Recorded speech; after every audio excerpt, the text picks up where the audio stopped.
Señor. Esto, para estudiar na mañá, vai ser un pouco complicado, ¿eh?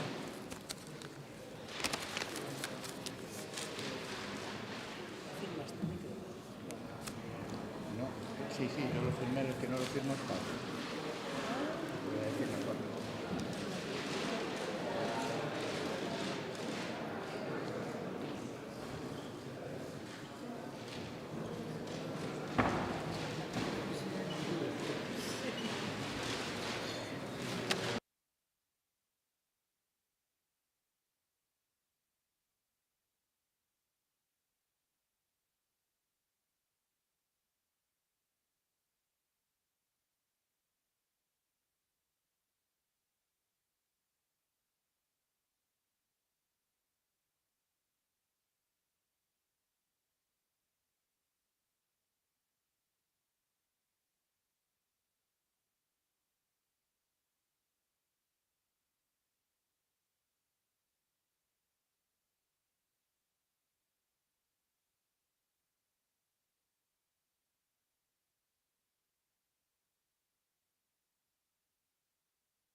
Bos días, señoras e señores deputados, funcionarios, público que nos acompaña, medios de comunicación. Imos dar comezo á última sesión ordinaria do presente ano 2024, empezando, como sempre, polo primeiro punto do día, que é a aprobación da acta anterior. Non sei se hai alguna cuestión que revisar, non hai nada, por lo tanto, aprobámola por unanimidade. Pasamos ao punto 2, que proposta da aprobación se procede das bases e anexos do Plan de Deputación 2025. Dictamen da Comisión, por favor. A Comisión Informativa de Asuntos do Pleno, por maioría, coa abstención dos señores deputados don Ángel Santos Sánchez, don José Pardo Lombao e don Clemente Iglesias González, membros do Grupo Provincial Popular, acorda dictaminar favorablemente a proposta presentada e leválo ao Pleno para a súa aprobación se procede. Muchas gracias, señor secretario. Para expoñernos a proposta de bases e anexos do Plan de Diputación 2025, ten a palabra a dona Pilar García Porto. Moi bo día, moitas gracias, señor presidente. Quero comenzar esta intervención felicitándolles o Nadal a todos os compañeiros e compañeiras da corporación, os empregados públicos que nos acompañan e que no día de hoxe, ademais, tamén están traballando na casa moitos deles, os medios de comunicación, o público que nos sigue tanto en directo como pola emisión en streaming. Bo Nadal a todos e tamén bo Nadal, bo ano que ven para os concellos da provincia, porque hoxe podemos decir que estamos de celebración porque se traen a pleno as bases do Plan de Deputación de Cooperación cos concellos para o vindeiro ano, para o 2025, que sobe ata os 22 millóns de euros. É un bon día porque é o quinto ano consecutivo na que este plan se aproba antes do ano de entrada en vigor do mesmo. As bases se aproban antes do ano de entrada en vigor do plan, precisamente para inxectar económicamente con maior fluidez 22 millóns de euros na provincia para que os concellos podan prestar máis e mellores servizos aos seus veciños. 22 millóns de euros que supoñen que esta nova edición do Plan de Deputación transfira aos 67 concellos desta provincia máis do 20% do seu orzamento. Os concellos da provincia recibirán estes fondos con un reparto absolutamente transparente, seguindo criterios obxectivos e con un respeto total á autonomía dos propios concellos, que van a decidir a que destinan o cómputo destas inversións.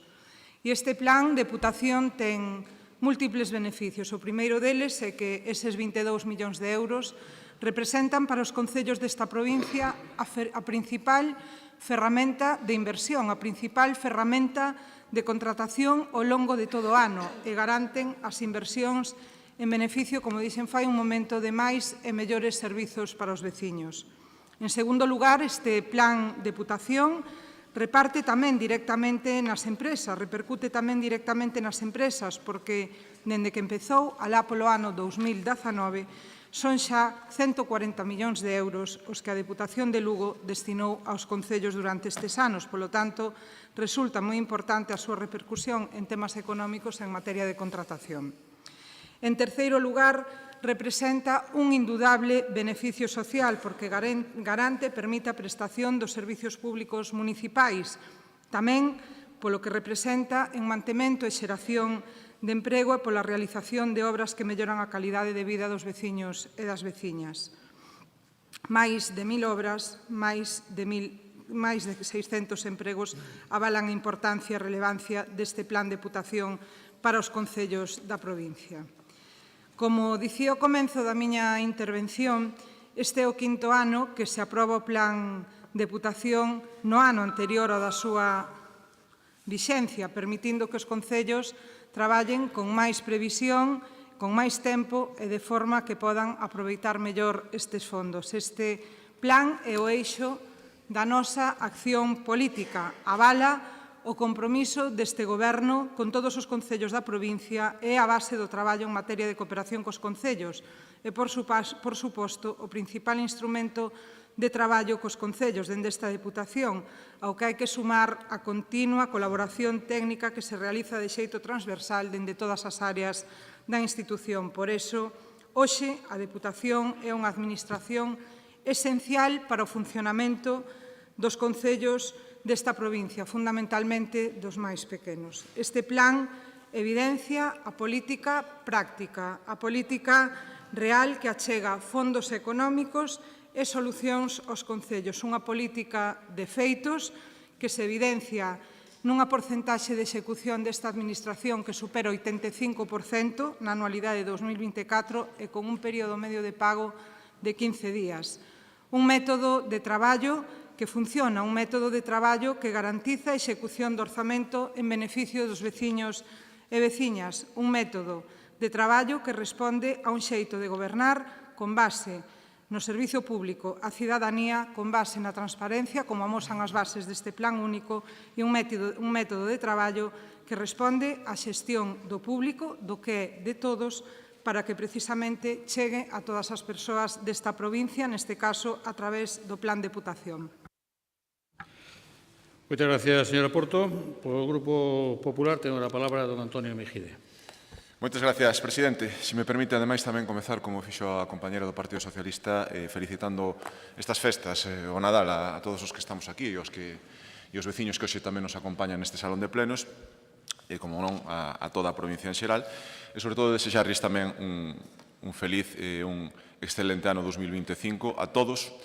E cando digo todos en mayúscula, con todas as letras, como todos son os concellos beneficiados hoxe por este plan único, que como deberían, perdón, por este plan de Diputación, que como deberían ser o resto de colaboracións desta Deputación Provincial. O que me sorprende un pouco é ver como se trata con absoluto triunfalismo esta proposta, cando non fan máis que dar cumprimento á lei. De feito, dice na propia memoria desta proposta que é dar cumprimento ao artigo 36 da Lei de Bases de Réxime Local, que exixe aprobar anualmente un plan de cooperación. Por tanto, benvidos. Benvidos ao cumprimento da legalidade. Por tanto, non fan máis que eso, que cumprir a lei. Que, ademais, isto, como ben saben, potenciouse gracias a un acordo entre os dous grandes partidos desta corporación, o Partido Socialista e o Partido Popular, hai uns anos, como presidente o señor Campos e como voceira a señora Elena Candia, por tanto, do Partido Popular. Por tanto, benvidos a cumprimento da legalidade, e isto ven gracias a cando se podían chegar a acordos nesta corporación polo ben de toda a provincia. Porque nestes anos o único que se fixo prácticamente foi rebautizar o plan, que isto, pois, a verdade, non ten demasiada importancia, máis que para o ego do padriño, pero quitando ese detalle non ten ningún tipo de importancia, e empeorar, en certa medida, a asistencia aos concellos. Por qué? Porque cada vez se adapta menos ás necesidades que teñen os concellos. De feito, moitos alcaldes, eses que non se ven agraciados cada venres nos convenios, pois piden que se lles poda adaptar para pagar, entre outras cousas, gastos correntes e outra serie de flexibilidades para o uso destos fondos. E porque lle restan importancia, ademais, cada ano a este plan por como vai evolucionando a vida e tamén polo peso que lle dan nos orzamentos. Presumía a deputada socialista do peso no orzamento provincial ou do porcentaxe que ocupaba o plan de diputación no orzamento provincial. Pero, curiosamente, das 4 diputacións de Galicia, a de Lugo é a que menos porcentaxe do orzamento lle dedica a este plan. O 16,9% fronte ao 17,1% de Ourense, o 35,8% de Coruña ou o 43,6% de Pontevedra. Se falamos e collemos os planes de cooperación que teñen aprobados moitos deles. Por exemplo, en planes de cooperación na provincia de Pontevedra, 91,3 millóns entre os 3 planes que teñen. E na práctica baixa a todos.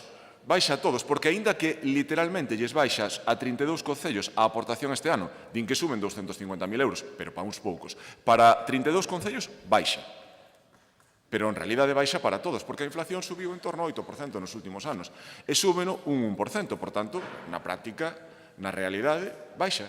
Baixa o que se pode facer, o poder adquisitivo que teñen os concellos con este plan. Fronte a uns orzamentos provinciais que suben un 13%, o plan de deputación sube un 1%, 13 veces menos porcentualmente. Por tanto, baixa o peso que lle siguen dando vostedes a este plan de diputación. Se por vostedes foran, eliminarían o plan. Eso non o dubidamos ningún dos que estamos sentados, alo menos os que estamos sentados nesta bancada. Pero é unha obriga legal, é unha obriga legal. E os lucenses vamos a pagar máis impostos que nunca. Pagamos máis impostos que nunca no 2022, no 2023, no 2024, e seguimos subindo esa espiral de impostos gracias especialmente ao Estado. Pero esos cartos de todos non van a parar a todos, porque como o reparten vostedes? Vostedes repárteno moi sinxelo.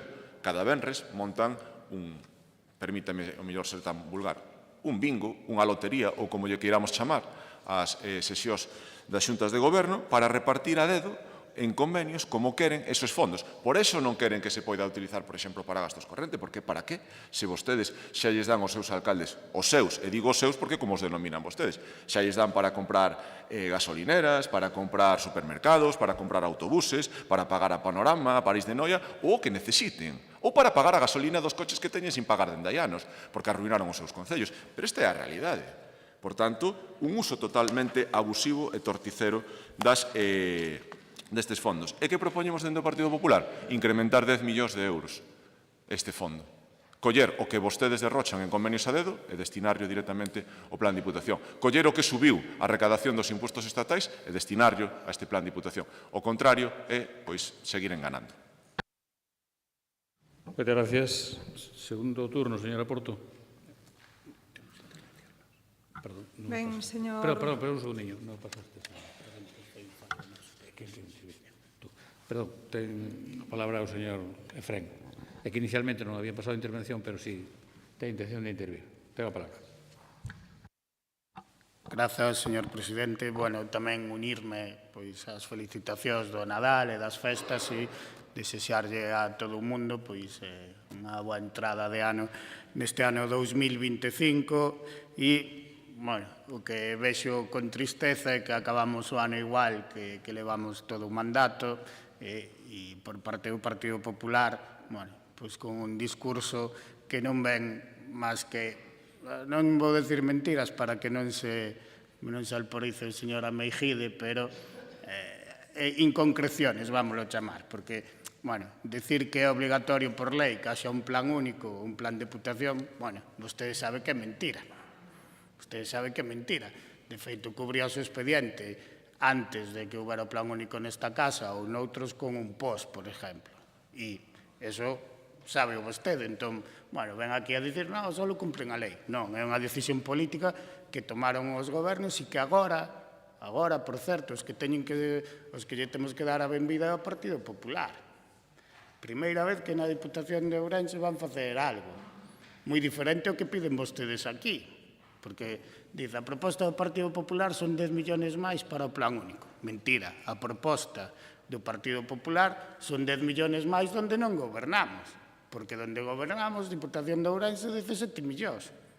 Menos porcento, porque además fai as contas, como dice que non son 17, que non sei, é un 20% do noso orzamento que dedicamos ao plan único. Por lo tanto, acabamos o ano e seguiremos igual coas súas inconcrecións, que non sabemos se é porque estudia mal os números ou porque simplemente quere engañar. E isto é a realidade. E contra os bulos que pretenden manter en moitos sitios, pero neste pleno, o que é a realidade. Unha, aquí o que sí que se fixo caso dos concellos de que cando se aprobaba máis tarde as bases do plan de deputación, pois supoñían, bueno, dificultades de tramitación. E agora apróbanse sempre antes de acabar a anterior anualidade. E iso sí que é facerlle un favor aos concellos. E despois, claro, dime vostede que os concellos teñen dificultades para asumir os gastos correntes.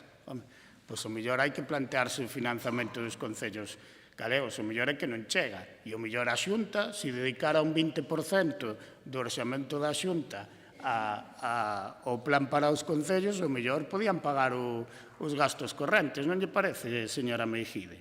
Pero claro, aquí podemos poñer un 20, un 50 e vostedes sempre pedirían máis. Pero cando gobernan non fan nada nin parecido. Porque ademais ben sabe que os datos que deu da Diputación de Pontevedra esos non son datos de plan único ou plan de deputación. Eso sumou aí todo o que lle pareceu e dice que dan todo a reparto objetivo cando non é verdade. Por lo tanto, tristemente, o Partido Popular acaba o ano igual que empezou, dicindo aquí medias verdades ou medias mentiras, e nos acabamos o ano igual que comezamos, que traballando para esta provincia, para os concellos e cumplindo os prazos e subindo, como nos comprometimos no pacto de goberno ano tras ano, este plan de deputación. Muchas gracias, don Efrén. Ahora sí, señora Porto, segundo turno. Gracias. Decía o señor Ameijide que se sorprende. Bueno, a verdade é que eu, da súa intervención, non me sorprendo en absoluto, máis do mesmo, señor Ameijide. Vostedes cambiaron varias veces xa, eu recordo ano pasado nesta mesma intervención, cando falábamos das bases do Plan Único para o 2024, vostede pasaba de intentar aproveitarse da creación deste plan, a chamarlle mal plan, este ano volve a decir que estaban aí cando se creou o plan, cando en realidad o que facían era intentar gobernar pola porta de atrás esta institución e con ninguna transparencia, polo tanto, a min a súa actitude non me sorprende en absoluto. E, ademais, cando di vostede que o plan non se adapta ás necesidades reais e propón que se suba en 10 millóns de euros, home, tuvo unha oportunidade bárbara de facelo no plazo de alegacións o orzamento desta Diputación, pero claro, iso implica dúas cousas. A primeira, traballar e facer eso, presentar as alegacións. E a segunda, para presentar as alegacións, ven dicir de onde baixarían eses millóns de euros. E claro, vostedes piden para residencias, vostedes piden 10 millóns tamén para carreteras, vostedes piden 10 millóns tamén para o plan de deputación, señora Meijide, que vostede non é creíble, porque súmalle 10 millóns a todo aquilo que fai a Deputación. Que fai? Que fai a Deputación? Sin embargo, non di de onde sacarían eses cartos. En ningún momento aclara. Vostede tampouco lle exixen ali onde gobernen que fagan un plan similar ao que temos aquí na Deputación de Lugo, que beneficia o conxunto de todos os concellos da provincia, os 67, igual que fai este plan con un reparto transparente e obxectivo de fondos, señora Meijide. E, home, minte descaradamente. O compañeiro Efrén non llo quixo dicir, pero eu digo yo. Vostede minte nos datos. Vostede dá uns datos que non son certos. Falta a verdade. Cos datos que dá das outras diputacións e mesmo cos que dá desta. E mesmo cos que dá desta, señora Meijide, por iso que repase ese orzamento non só daqui, senón de outras institucións tamén. E voulle dicir algo máis. Cando exixen aquí, eu pídolle o mesmo que lle digo un pleno detrás de outro. Utilicen esa capacidade, ese poder que teñen dentro da súa organización política para dirixirse á Xunta de Galicia e dicirlle que poña a disposición dos alcaldes e alcaldesas desta provincia un recurso similar ao Plan Deputación. Un recurso similar que nos permita traballar con autonomía e que nos permita traballar con previsión do que podemos facer cada ano, non esperando a que saian as subvencións cando a Xunta de Galicia lle acorda de sacalas e que teñamos que ir deprisa e correndo como se nos fósemos a pelear para chegar á meta uns cos outros e solicitar esas axudas. Polo menos fagan ese esforzo e trasladen na súa organización política o mesmo que nos din aquí. Exixan vostedes o mismo, porque mentras nós o fagamos e vostedes non están legitimados para vir a dar leccións. Gracias, señora Porto. Señora Meijide. Moitas gracias, presidente. Señor Efrén, efectivamente, estou de acordo con vostede. Terminamos o ano, pois, como comezamos, pois vostedes intentando manipular, tergiversar e faltar a verdade. Pero, bueno, tampouco é nada que nos extrañe, nin que esperemos nada distinto por ano 2025. Non se vaya a pensar que somos ilusos, nin moito menos. Señora Porto, de onde vamos a sacar os cartos? Decíamos yo, nas 50 propostas que lle presentamos ao orzamento, para que vamos a presentar alegacións? A emenda que lle fixemos foi a totalidade, votamos en contra. Son uns malos orzamentos para a provincia, dixémoslo. E dixémoslo. Nesas propostas que presentamos previamente a que vostedes presentaran o orzamento, iba precisamente a incrementar, como ben dice, 10 millóns de euros a partida para carreteras e 10 millóns de euros o plan único. E decíamos de onde quital. Sabe de onde? 10 millóns de euros dun e do outro precisamente son 20 millóns de euros que veñen de ingresos extraordinarios precisamente dos impostos que pagamos todos os veciños da provincia de Lugo, especialmente o Estado. Pero incluso se me ocurre outro sitio máis de onde sacar 10 millóns de euros. Sabe de onde? Destes convenios, dos que regalan cada venres en xunta de goberno, dos cales vostedes financian os seus concellos, os gastos que necesiten. Desde comprar unha gasolinera a un supermercado, xa lle dixen, hasta comprar un autobús ou pagar a gasolina. Pero que tampouco dan un trato igualitario nestes convenios. Porque, miren, vostede, por exemplo, para Antas de Ulla, tiña aquí nun convenio 618.967,23 euros, dos que tivo que poñer o Concello de Antas de Ulla para gasto corrente, para financiamento de gasto corrente a friolera de 100 euros. 100 euros. Non se trata tamén o resto de alcaldes desta provincia, ni sequera os seus, porque detrás de vostede xusto ten sentado un alcalde que para ese mismo día ter un convenio tuvo que poñer o 50% dos algo máis de 400.000 que levou. Ni sequera hai a mesma vara de medir, nin no propio equipo de goberno. É curioso, é curioso, é curioso. Por tanto, plan Diputación, absolutamente a favor. Criterios transparentes son os absolutamente necesarios. E o que vamos a defender hasta o último momento, pero exactamente o contrario que están facendo no seu día a día neste salón de plenos. Por eso o plan Diputación sí nos parece unha boa ferramenta, mellorable, por eso nos vamos a abster, porque é mellorable, porque ten que ter un uso máis flexible para os alcaldes, pero unha boa ferramenta, porque é a máis transparente, a máis xusta e a máis equitativa das que usan nesta corporación ou o seu goberno. Permítame que yo diga. Que máis que lle quere que lle diga? De onde hai os fondos, sábese perfectamente. Que se pode incrementar, sabémolo perfectamente. Que non o van a facer, tamén o sabemos perfectamente, porque prefiren seguir asignando os fondos provinciais a dedo entre os amigos. E, como digo, entre os amigos con mayúscula, porque hai nos que son máis amigos e hai nos que son un pouquiño menos amigos. Por eso os trata distinto tamén este goberno provincial. Moitas gracias, señora Meijide. Segundo turno, don Efrén. Ben, señora Meijide, claro, vostede sigue mentindo, porque explicouse ya demais, Entón, cando alguén minte despois de que lle dé unha explicación con os números riba da mesa, pois minte conscientemente e iso é máis grave.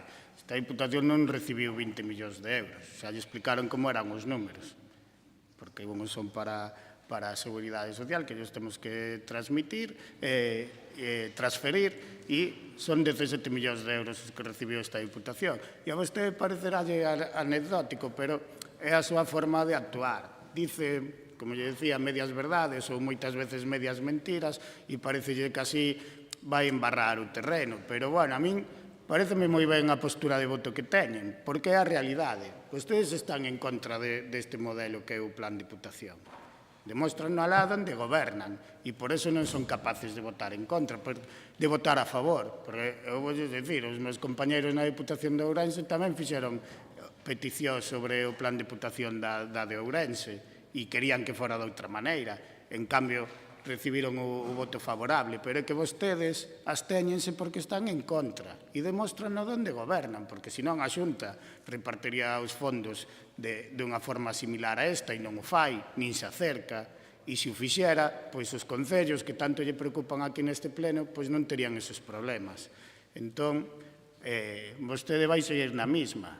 Eu sí que non espero que o Partido Popular cambie, porque ademais, mire, cada vez que fixeron un cambio, cambiaron a peor e non a mellor en canto ás propostas que se fan neste pleno. Por lo tanto, pois van seguir envenenando. Eu sei que é a dinámica que hai na actualidade política da hora, falar con bulos en vez de ir á realidade, o debate político serio, e a vostedes é onde se moven ben aquí, porque mire, ese tempo que tanto añora, que é vostede único co añora, ou o Partido Popular único co añora, porque non hai un só cidadano que lle gustara a situación en que quedou esta administración naquela época. Pois mire, vostedes o que fixeron cando accederon a esa presidencia é batir o récord mundial de firmar convenios a dedo en 2 meses. Creo que aínda nadie foi capaz en ningunha outra administración de facer o que fixo a señora Candia. E despois veñen vostedes aquí a dar lecciones de moralidade. Pois mire, non lle escola, porque ademais só hai que ver como fan con os fondos da Xunta de Galiza e iso sí que repartir a dedo, porque poderíamos falar de Augas de Galiza como, por exemplo, os ciudadanos de Sarria levan pagado casi 4 millóns de euros de canon de auga e 0 euros de inversión en Sarria. Por poñer un exemplo, pero hai outros moitos concellos que están nesa mesma situación. E esa é a política do Partido Popular e non a que quere facer ver aquí, porque eso só lo fan cando están na oposición. E nós facemos o mismo cando gobernamos que pedimos cando estamos na oposición. Moitas gracias, don Efrén. Turno de peche, señora Porto. Moi brevemente, dos asuntos de Antas non me gusta falar neste pleno porque entendémonos ben o voceiro da oposición que estáis sentado detrás de vostede máis eu ali, pero todos sabemos que a situación económica de 25 anos de unha xestión mala para os veciños de Antas levounos a ter máis de 1,5 millón de euros de débeda en facturas, acordos de pago, sentencias xudiciais, entre outras cuestións. Señora Meijide, polo tanto, igual vostedes debían de dialogar un pouco máis no seu grupo en lugar de vir a lanzar acusacións aquí.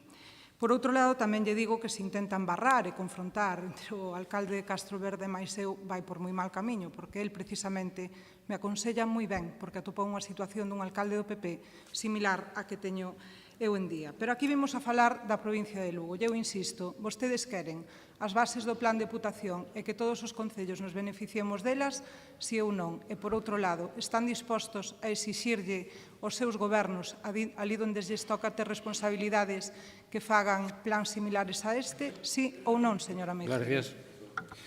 Moitas gracias, señora Porto. Rematou o seu tempo.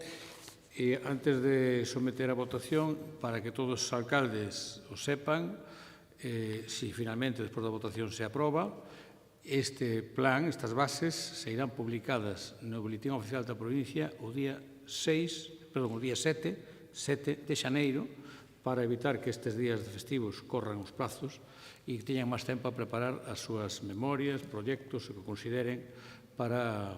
E ademais coincide ben, porque remataría un venres 7 de febreiro o plazo de presentación para todos os concellos, para que todos os alcaldes sepan cando se vai a publicar.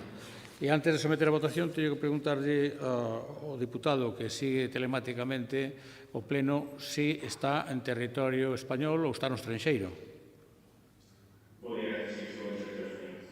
Moi ben, entón pode participar na votación. Sometemos, entonces, a votación as bases e os anexos do Plan de Diputación para 2025. Votamos.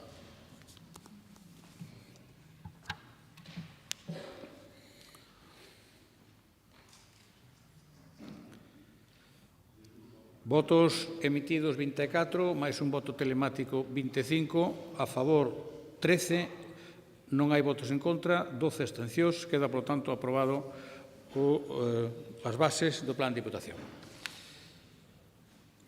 Pasamos ao punto número 3, que son reclamacións administrativas ao Orzamento Xeral de 2025 e a aprobación definitiva se procede. Ditame da Comisión, por favor. A Comisión Informativa de Economía, Recadación, Facenda Especial de Contas, por maioría, coa abstención dos señores deputados don Héctor Manuel Corujo González, don Luís Fernández Guitián, don Francisco Javier Balado Teijeiro, representantes do Grupo Provincial Popular, acorda informar favorablemente a proposta sinalada no epígrafe e propoñer ao Pleno a súa aprobación se procede.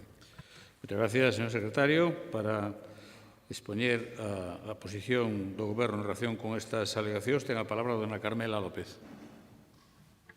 Gracias, señor presidente. Bo día, compañeiros e compañeiras deputadas, ao público asistente, medios de comunicación, e aproveito, como non, tamén para felicitarlles as festas e desexarlles unha boa entrada no novo ano. Ben, reclamacións ao Orzamento Xeral do ano 2025. Como ben saben, aprobamos inicialmente en sesión ordinaria o pasado 26 de novembro o orzamento, estivo exposto ao público durante 15 días hábiles e presentáronse en prazo 3 alegacións. 2 foron a través do rexistro electrónico do Concello de Becerreá e outra foi a través do rexistro xeral da Deputación. Curiosamente, as 3 foron o 18 do 12 deste ano. A primeira, presentada pola Plataforma Pro Residencia Comarcal de Becerreá, no seu nome, María Lourdes Fernández Arias.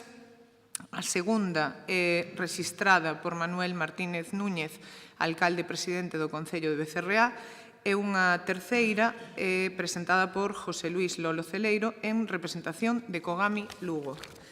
Ben, primeiro, gustaríame explicar que só pode ser obxecto de reclamación desta aprobación inicial é unha cuestión formal, é dicir, pois que os trámites para a elaboración ou aprobación tiveran algún erro, ou 3 cuestións materiais, que son a inexistencia ou falta total de crédito para afrontar gastos exixibles, a insuficiencia de ingresos para gastos orzados ou a insuficiencia de crédito para gastos exixibles tamén. En este caso, as 2 primeiras reclamacións presentadas relativas ao Centro de Día Residencial Comarcal de Becerreá poñen de manifesto que o motivo alegado en ambos casos pois é relativo á omisión de crédito necesario para o cumprimento das obrigas exixibles á Deputación, estimando ambas a cantidade de 1,5 millón. Os remanentes existentes á data actual ascenden a 1.327.927,81. De feito, no expediente achégase a relación dos mesmos. Estes incorporaránse no ano 25 para dita finalidade e a maiores existe unha dotación de 400.000 euros na aplicación orzamentaria 2315.632 que estará disponible de ser preciso, co cal non soamente hai 1,5 millón, sino que hai máis diñeiro para poder utilizar para ese fin. No relativo á reclamación presentada por Cogami, pois hai que dicir sobre todo que as subvencións nominativas non son obrigas. Entón, en ningún caso é motivo de alegación a un orzamento pedir pois que unha nominativa ten que ser de maior ou menor cantidade, eso saben pois todos os concelleiros e alcaldes e alcaldesas que estamos aquí, que as nominativas en ningún caso son obrigas.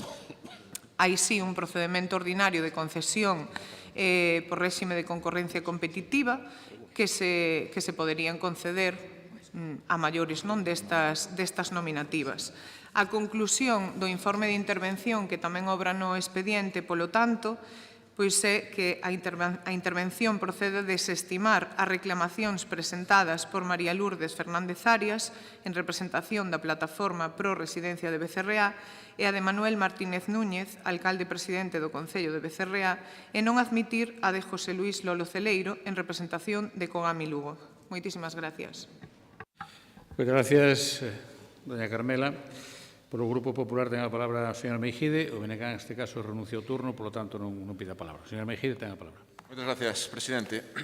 Bueno, estas reclamacións administrativas que vemos hoxe aquí non fan máis que sustentar un pouco o que decíamos cando debatemos neste pleno a nosa valoración sobre os orzamentos provinciais e mantemos o que decíamos, que son os orzamentos malos, moi mellorables para a provincia, que son os orzamentos sectarios, demóstrase coa incremento que teñen coa cantidade de cartos que se reservan para seguir fomentando os convenios a dedo e que só buscan axudar os amigos e nin sequera a todos os amigos por igual. Por tanto, é que nin sequera se respeta o que se facía con certas entidades sociais, como vemos nestas alegacións que se presentaron ao orzamento, ao marxe de que cumplan ou non cumplan os requisitos formais das mesmas. Constatase que estes orzamentos hai moita xente que non lles gustaron, a quen lles fala e a moitas máis persoas desta provincia. Uns orzamentos que suben en importe hasta 130 millóns de euros, unha cifra récord, pero que suben tamén en importe a unha cifra récord en sectarismo, porque siguen abusando, como lles decía, dos contratos, dos convenios a dedo. Non sei canto repartiron esta mañá na Xunta de Goberno. Saberémolo nunhas horas, pero xa non sei tampouco se lles quedan cheques nesa chequeira. Igual xa tuveron que estrenar a chequeira do ano 2025 porque agotaron a do 24. Pero, bueno, en definitiva, a realidade é que son máis do mesmo. Non chega o que anunciaron para estradas, falaban dun plan histórico, pero realmente que só vai actuar no 6% das estradas.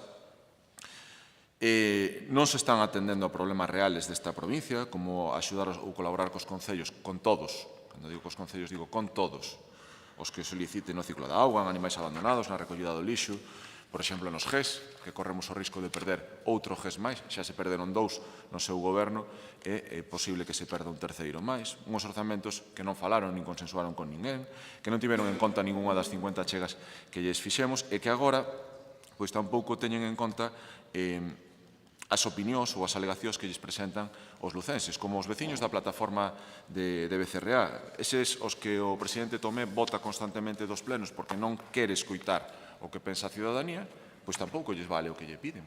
O que están pedindo é fondos para poder abrir a súa residencia, porque, oigan, por moito que digan que hai millóns de euros ali preparados para abrir a residencia de Becerreá, a realidade é que leva 3 anos pechada a cal e canto, non se sabe cando se vai abrir. Tamén desbotan o que lles propón ou o que lles exixe o alcalde de Becerreá, o que foi o gran baluarte do PSOE, sentado ali, precisamente, nesas bancadas, que era un dos referentes do socialismo lucense e que agora é o enemigo máis acérrimo e máis íntimo do PSOE, que así tratan os seus,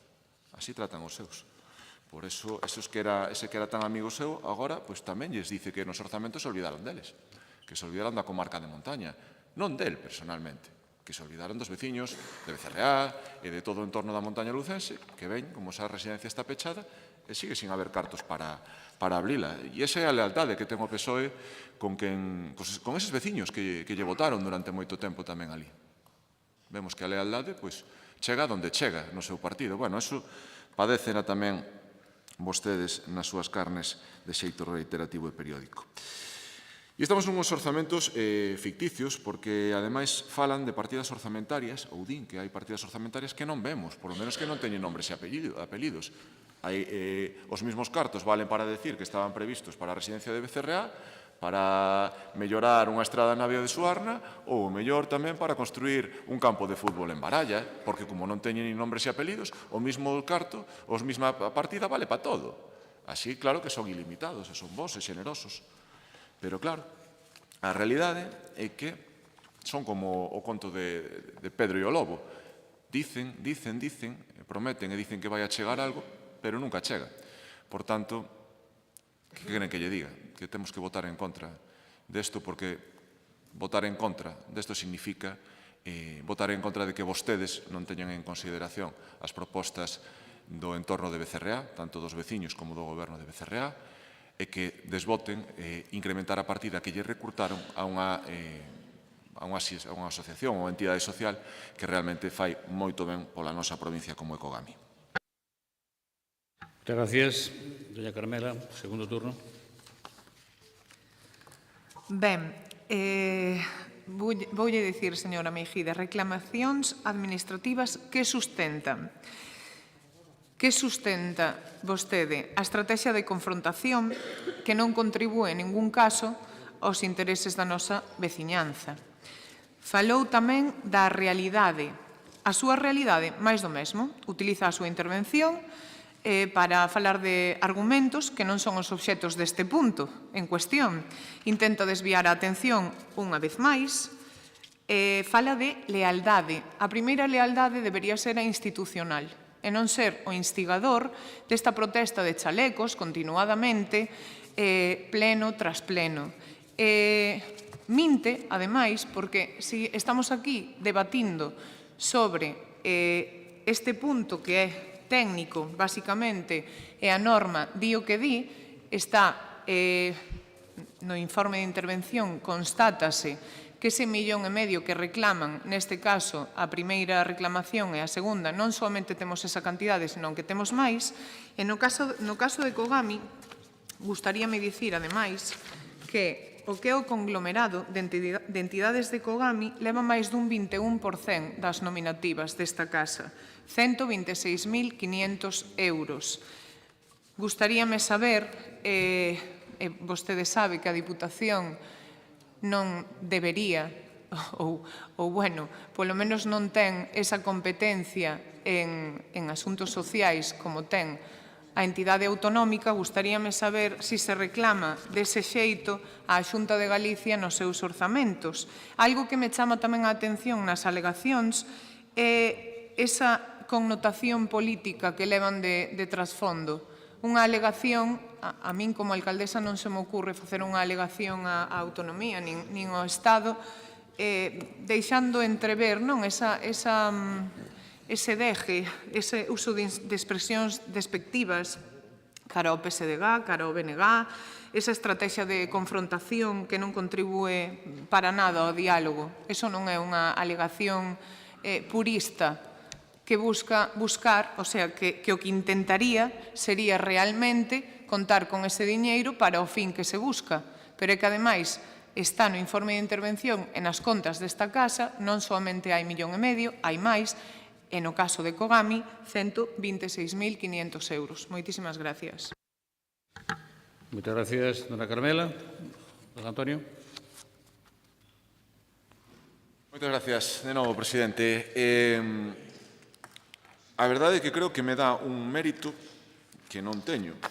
Tamén mo dá o presidente en moitas ocasións dicindo que somos instigadores.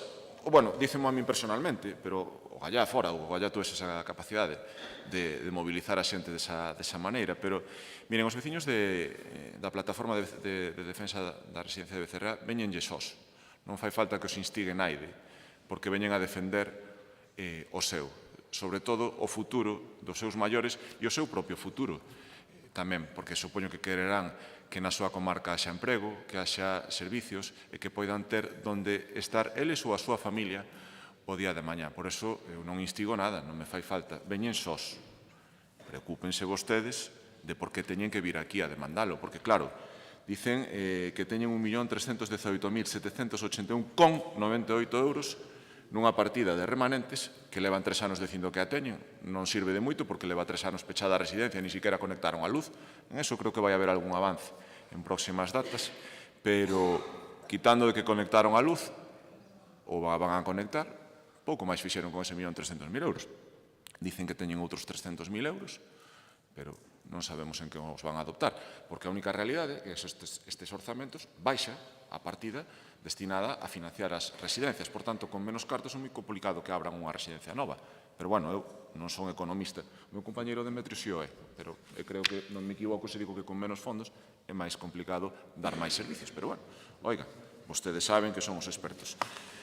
E di que non é no punto de orden do día valorar os orzamentos. Espere que, oiga, mire, punto cuarto, aprobar definitiva o orzamento xeral para o exercicio 2025 cos estados de gastos e ingresos. É que é exactamente o punto cuarto da súa proposta, ou exactamente o punto cuarto desta proposta. Mira, se quere ler a dianteira, proposta da Presidencia. Punto cuarto, aprobar definitivamente o orzamento xeral. E que por eso falo de orzamentos, porque son orzamentos malos, sectarios, uns orzamentos realmente malos para a provincia, porque non están tratando a todos por igual, porque se olvidaron de que todas as carreteras hai que amañalas, non só as que se interesan, porque se olvidaron de que hai que deixar de un lado os convenios a dedo e dar os fondos de forma igualitaria e non sectaria, que é o que defenden estes orzamentos, porque se obligaron de que hai que colaborar cos concellos en todos os servicios que dixen antes e moitos máis, e moitos máis.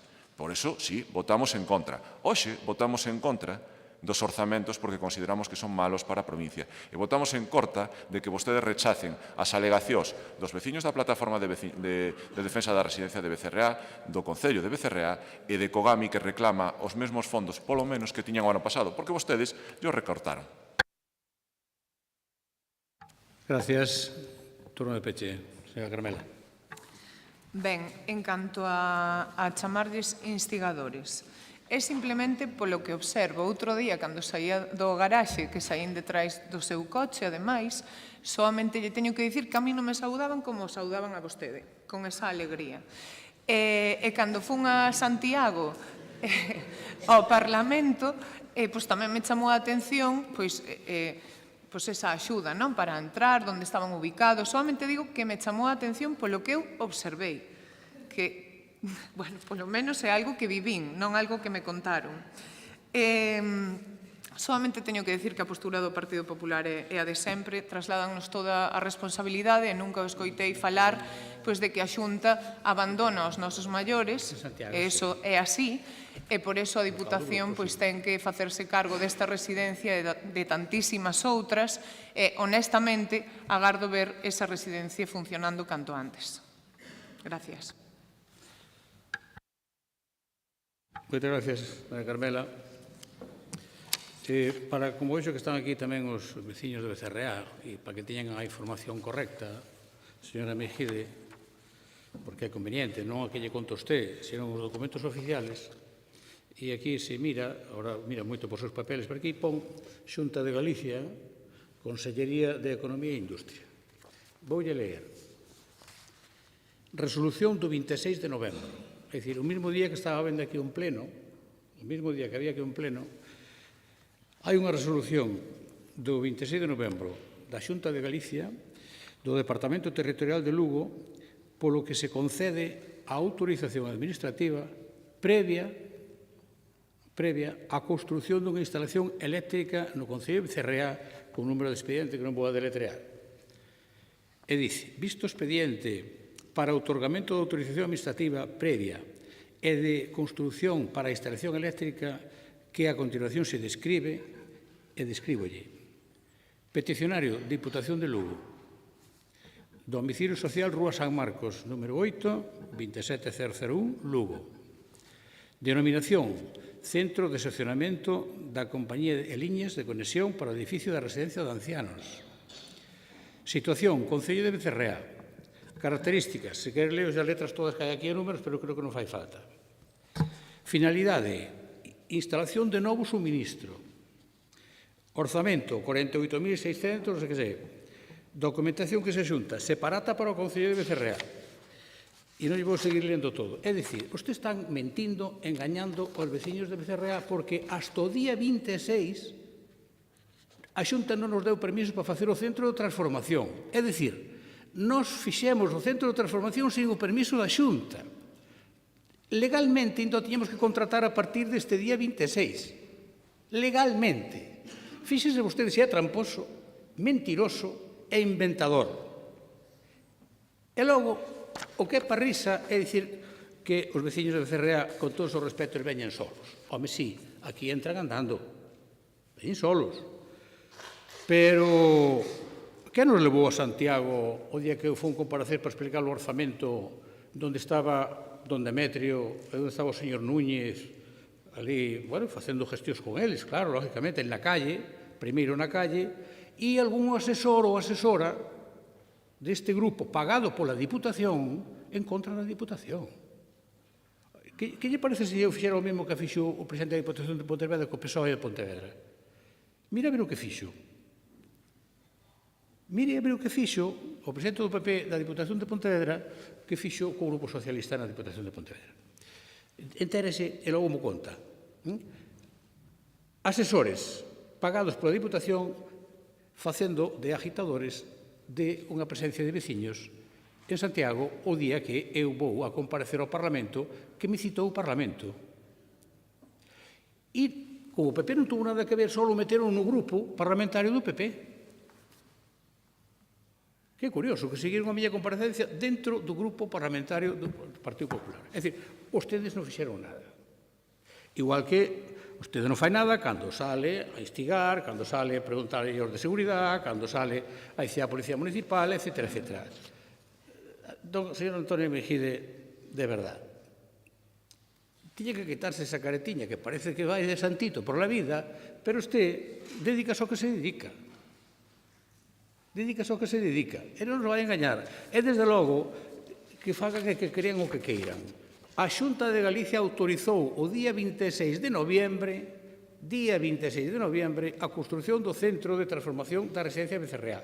Por tanto, usted dice que hai 3 anos que está acabada. Minte. É que non está acabada nin hoxe siquiera. Nin hoxe está acabada. Por tanto, non diga esas tonterías, porque é moi conveniente dicir a verdade. E a verdade son os documentos. Documentos da Xunta de Galicia. Por certo, usted quere que abran residencias sen o permiso da Xunta, non hai UPIA, tampouco hai. Por lo tanto, señora Mejide, non minta máis. Este pode facer o que queira, traer as iniciativas que queira, libremente, estamos en democracia, pero que non sei se ten tanto dereito a mentir e a engañar. Eso sí que xa non creo que teña tanto dereito, porque temos a obligación, os responsables políticos, de decir a verdade. Dicir a verdade a xente, e de logo non engañar. E este papel non eu firmo eu, este papel é da Xunta de Galicia. E ben é firmado aquí polo director territorial de Lugo, don Gustavo José Casasola de Cabo. Isto firman ustedes, Isto firman ustedes. Por tanto, de verdade, usted siga na súa línea que antes decíanos que queríamos moi mal ao señor Manolo Martínez. En todo caso, vostede aquí defende moito o anterior presidente. Creo que todo o que ocorreu na anterior presidencia, non ocorreu nesta. Pero usted mire na súa casa, que eu unha vez dixenlle a un compañeiro seu que había movimento de tropas, e mire o movimento de tropas que xa non estaba frente da tropa. Por lo tanto, non vai a ser que lle ocurra algo parecido. Usted vai mirando no seu ombligo e non se meta cos demais, porque, ao mellor, o resultado é parecido. Así que, eu que o sepa todo o mundo, veciños, diputados, prensa, público en xeral. Nós non tivemos autorización da Xunta de Galicia para facer o Centro de Transformación da Residencia Becerreá hasta este día 26 de noviembre.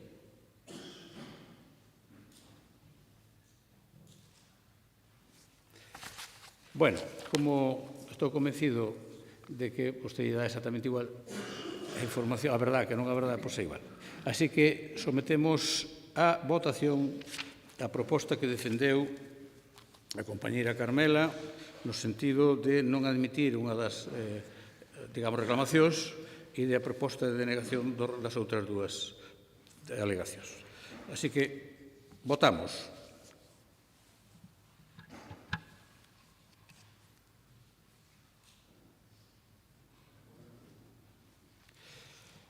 Votos emitidos 24, máis un voto telemático, a favor 12, máis un voto telemático 13, en contra 12, non hai abstencións, queda, por tanto, rexeitadas estas alegacións. Pasamos ao punto número 4, que é proposta de Goberno en defensa do Servicio de Atención ao Fogar Dictamen da Comisión, por favor. A Comisión Informativa de Asuntos de Pleno, por maioría, coa abstención dos señores deputados don Ángel Santos Sánchez, don José Pardo Lombao e don Clemente Iglesias González, membros do Grupo Provincial Popular, acorda ditaminar favorablemente a proposta presentada e levala ao Pleno para a súa aprobación e procede. Moitas gracias, señor secretario. Esta proposta de Goberno, para defenderla, ten a palabra dona Iria Castro. Gracias, presidente. Bo día a todos e a todas, deputados, deputadas, asistentes, medios de comunicación. Eu tamén aproveito para felicitarlles as festas e agardamos que todos e todas as compañeiras deputados disfruten desta mostra que lles deixamos en riba das mesas do excelente traballo do Servizo de Publicacións da área de Cultura. Agardamos que os disfruten. Tamén quero aproveitar este contexto institucional e de representación provincial que ofrece este pleno para transmitirlle os parabéns a Encarna Lago por recibir a Medalla de Ouro ás Belas Artes. É a única lucense que a recibiu este ano e é a xerente da Rede Museística Provincial de Lugo. Esta medalla recoñece a traxectoria desenvolvida na súa maior parte na Rede Museística Provincial, emborcada no traballo cultural da rede, colaborativo e con perspectiva social, que proxectou a Rede Museística, o Museo Provincial de Lugo, o Museo do Mar de San Cibrao, o Pazo de Tor e a Fortaleza de San Paio de Narla como referentes en accesibilidade, inclusión, igualdade e interculturalidade. E agora xa vou comezar ca defensa desta moción. Hoxe, como outros días, como anteriormente, voltamos a poñer no centro do debate institucional o Servizo de Atención ao Fogar, xa que estamos en tempo de desconto para a viabilidade deste servicio. Como poden ver na exposición de motivos, o tempo de espera para tramitar a Lei de Dependencia é de 378 días, un ano máis do dobre do que indica a lei. E dende 2017, 6.557 persoas galegas faleceron agardando polas axudas de dependencia.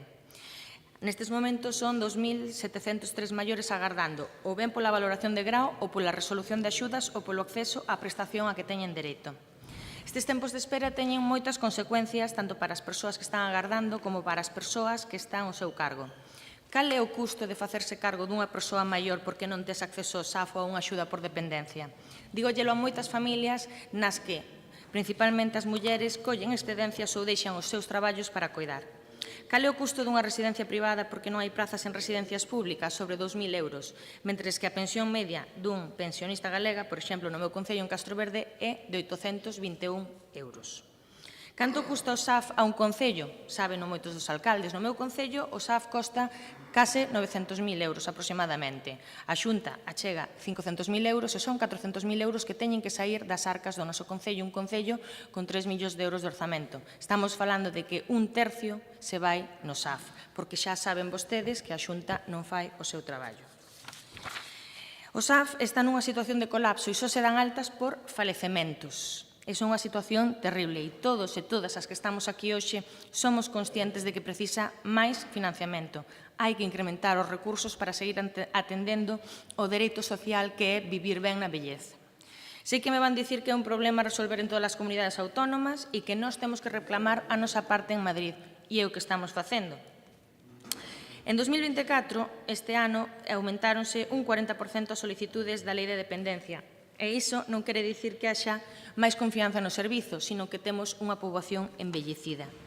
E os modelos dignos que vai ser así no futuro. Precisamos máis financiamento, precisamos dar unha volta a este financiamento para poder seguir prestando este servizo que recae sempre en 3 piares. En primeiro lugar, sobre as traballadoras sociais, cuxa contratación en Galiza está nun ratio de 1 cada 2.200 persoas, cando a media española está en 1 cada 1.700, coa carga burocrática que teñen que fai que sexa imposible facer todas as visitas necesarias.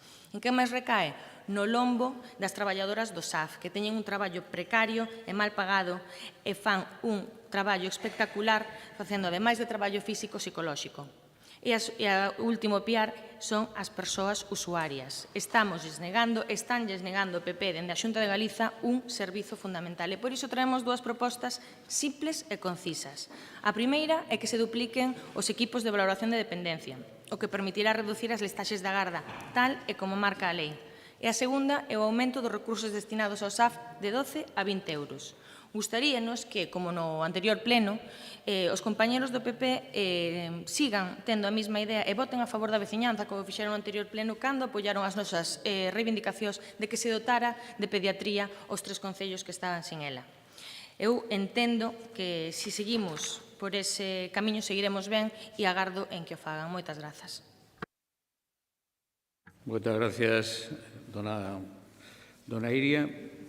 Ahora, por o Grupo Popular, ten a palabra don Francisco Palado. Bos días a todos e todas. Moitas gracias, presidente. Eu tamén lles desexo e lles felicito o Nadal a todos e todas os que están aquí neste salón de sesións. O presidente dixo que había que dicir a verdade.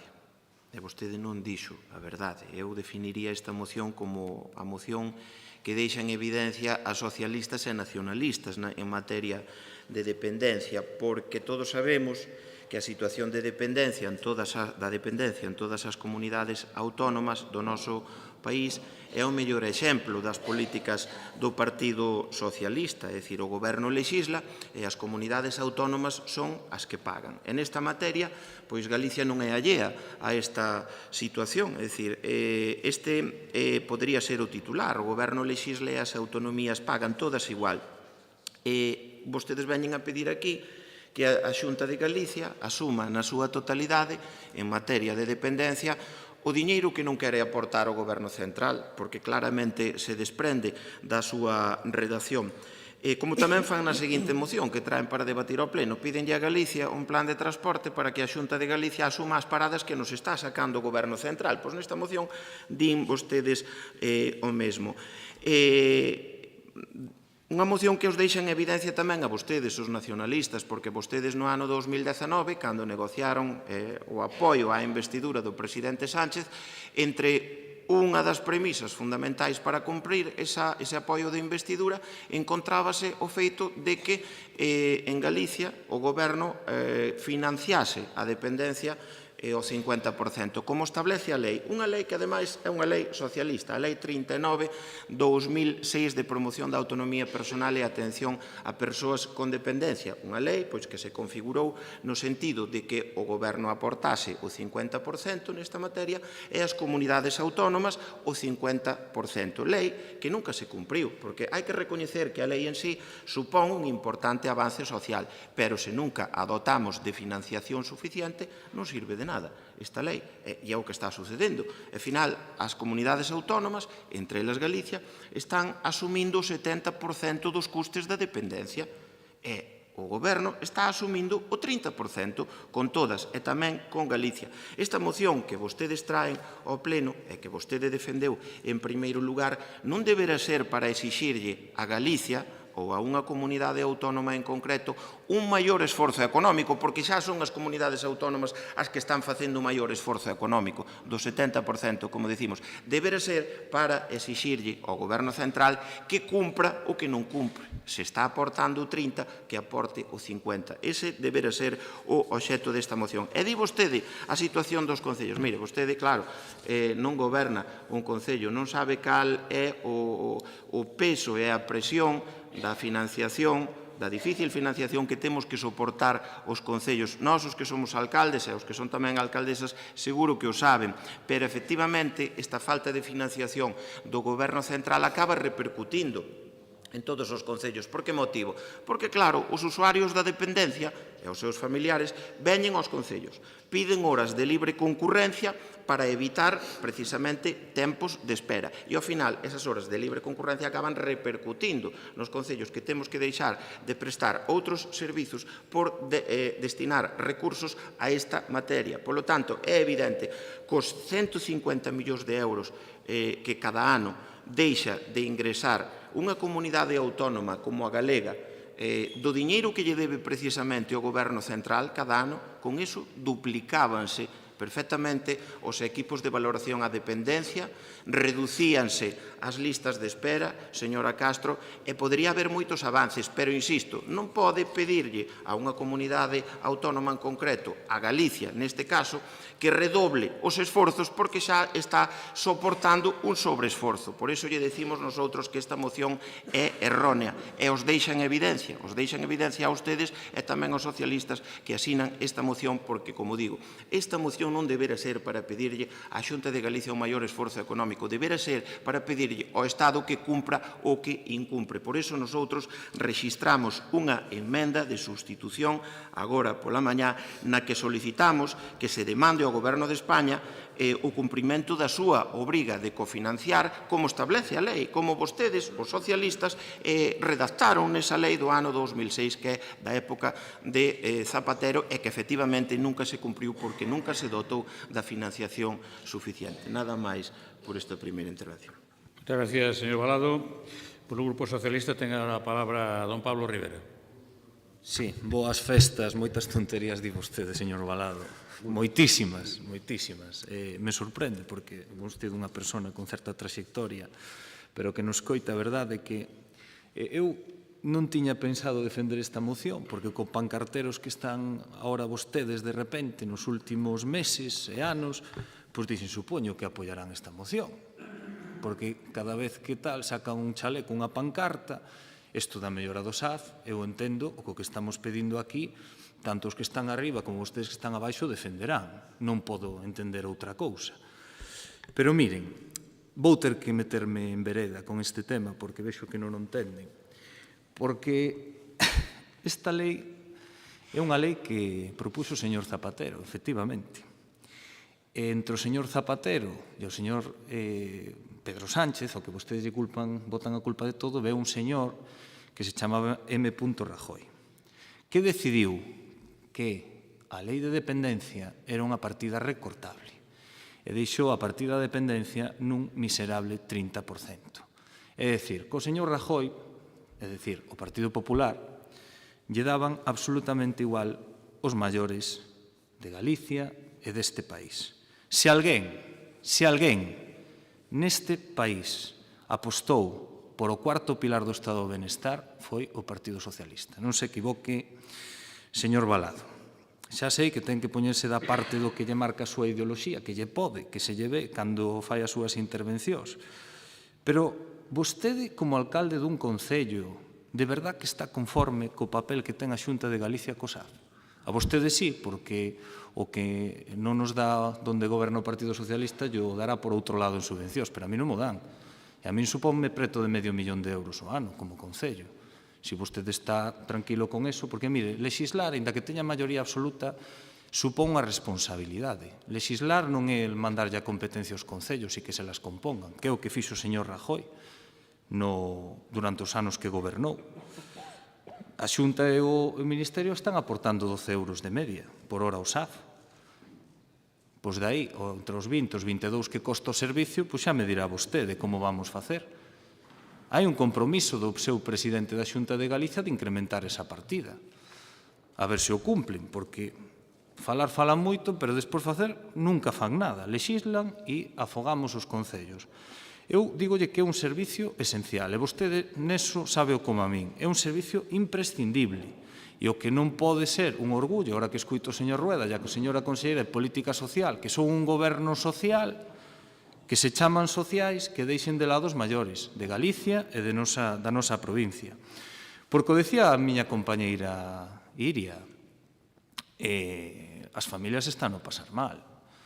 2 anos de espera nas valoracións. Salía hoxe a Rueda a bombo e platillo dicindo que máis de 2.700 dependientes se van a beneficiar. É que xa se teñan que haber beneficiado. O problema é que moitos falecen, moitos maiores falecen antes de que vostedes lle den esa axuda. Galicia é a cuarta comunidade autónoma con peores datos en atención á dependencia. Claro, falolle con datos. Vostede fálame o de sempre, que viene el lobo e Pedro Sánchez é malísimo, pero que a realidade, co compromiso da Xunta de Galicia cos nosos maiores é insuficiente, é lamentable. Levamos pedindo dende os concellos que acaden pois esa media de 20 euros. Hai un acordo, insisto, ca FEGAM, co presidente Rueda, porque isto non son números, señor Balado. Sei que a vostedes les gusta falar máis de números que de persoas. Isto son persoas. E como son persoas, e son maiores que necesitan que alguén lles bote unha man, pois me gustaría saber onde están vostedes.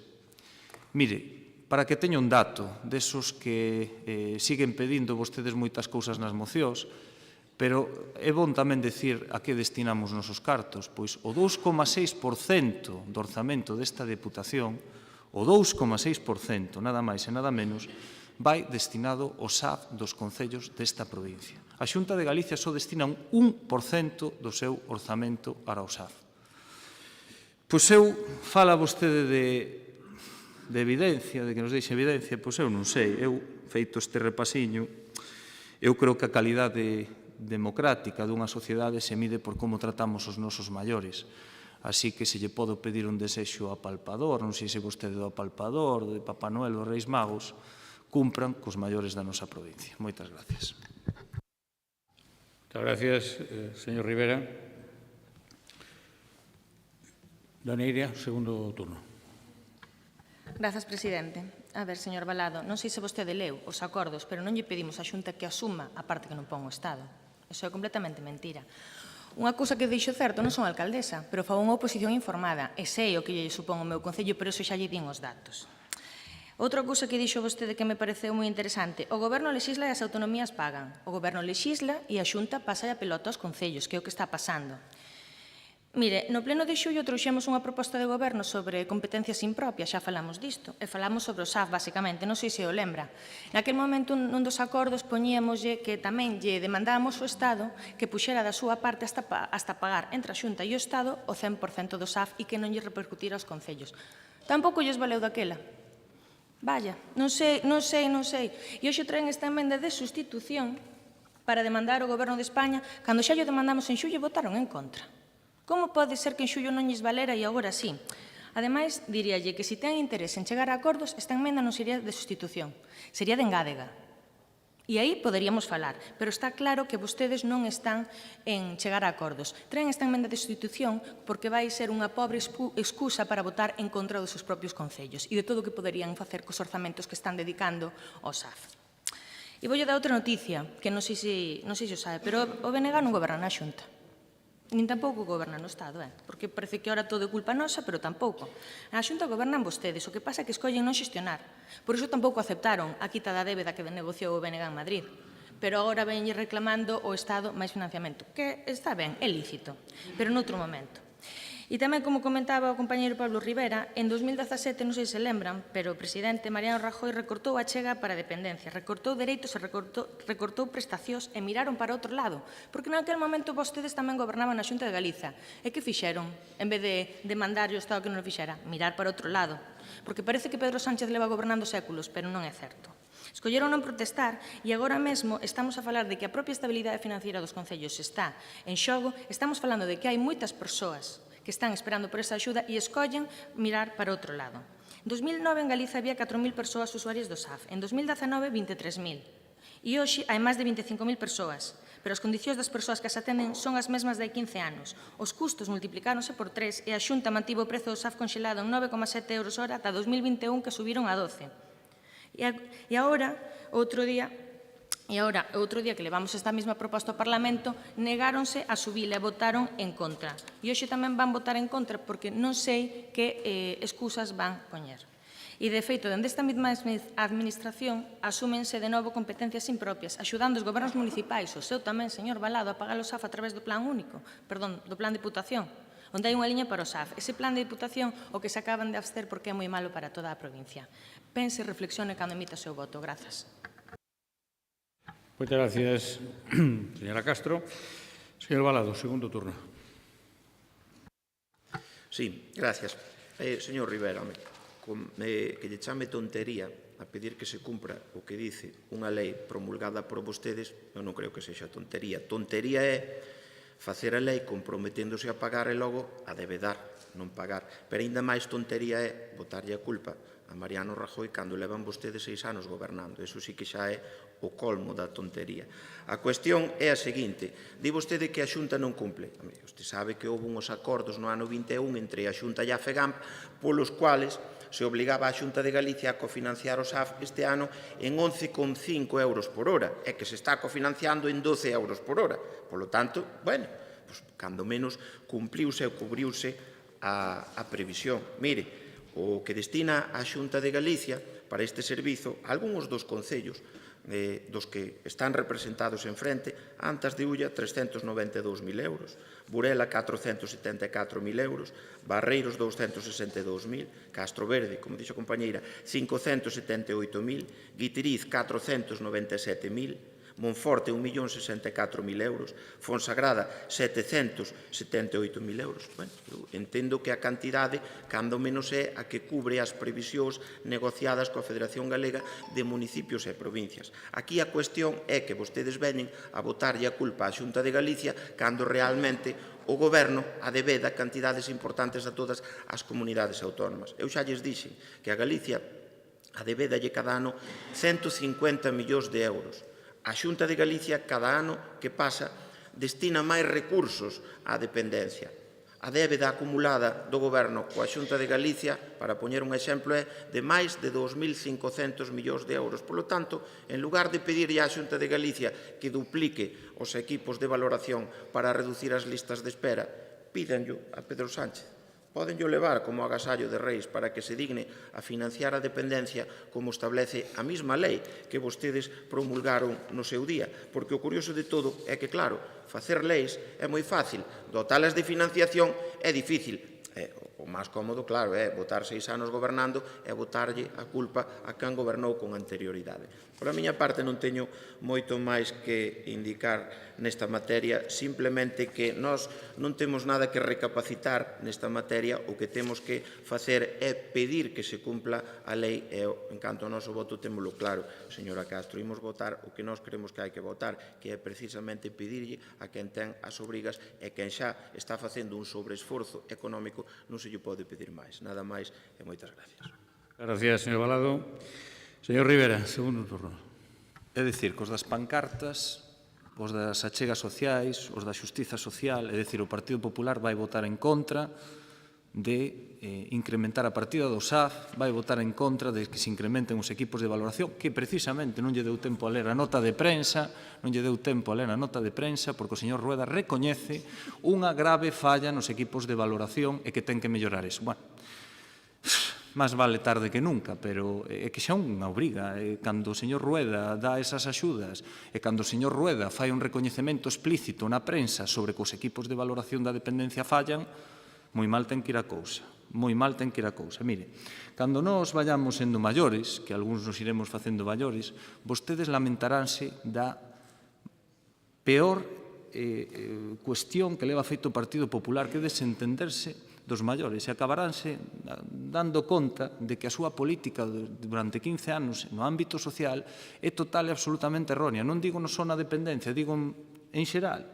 E acordaránse, estarán de velliños nunha residencia, señor Balado, e dirá, canta razón tiña aquel homiño cando decía que a xestión pública, a preocupación polos maiores, era o fundamental. Acordarase do que lle digo.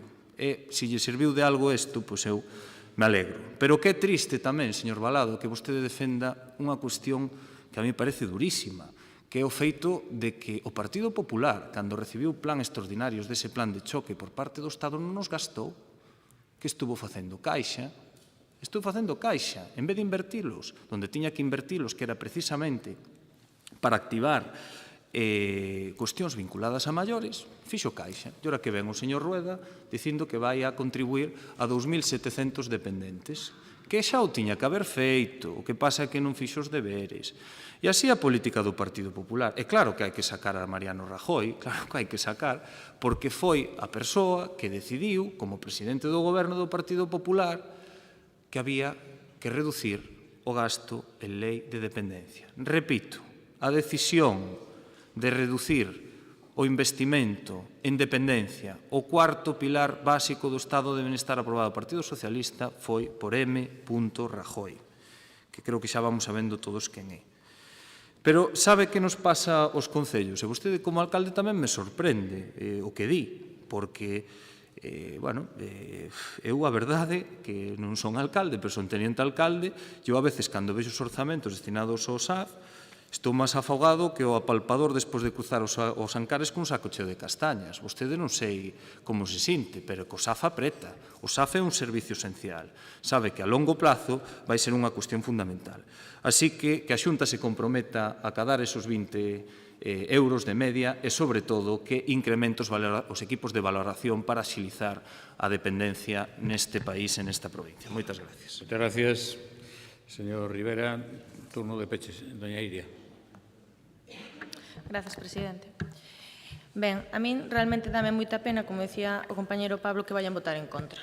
Porque eu pensaba que cambiaran de idea. Xa que o mes pasado votaron a favor da súa veciñanza na cuestión de pediatría, non entendo por que agora van votar en contra dos seus propios concellos e dos seus propios orzamentos e das propias persoas usuarias de hoxe, do SAF e do futuro. Este servizo é un servizo completamente esencial e temos que cambiar o seu financiamento. E o PP da Xunta de Galiza está usurpando o orzamento dos concellos galegos e os alcaldes son todos moi conscientes. Eu agardo, doulles unha última oportunidade para que reflexionen que estamos en período de Nadal e eu quero creer na bondade da xente, nestas cousas que pasan no Nadal, que van votar a favor dos veciños e das veciñas, porque senón xa saben que é unha deixadez de funcións e unha deslealdade cara aos seus propios concellos. Grazas. Moitas gracias, dona Iria. Sometemos a votación a proposta de Goberno en defensa do Servicio de Atención no Fogar. Votamos.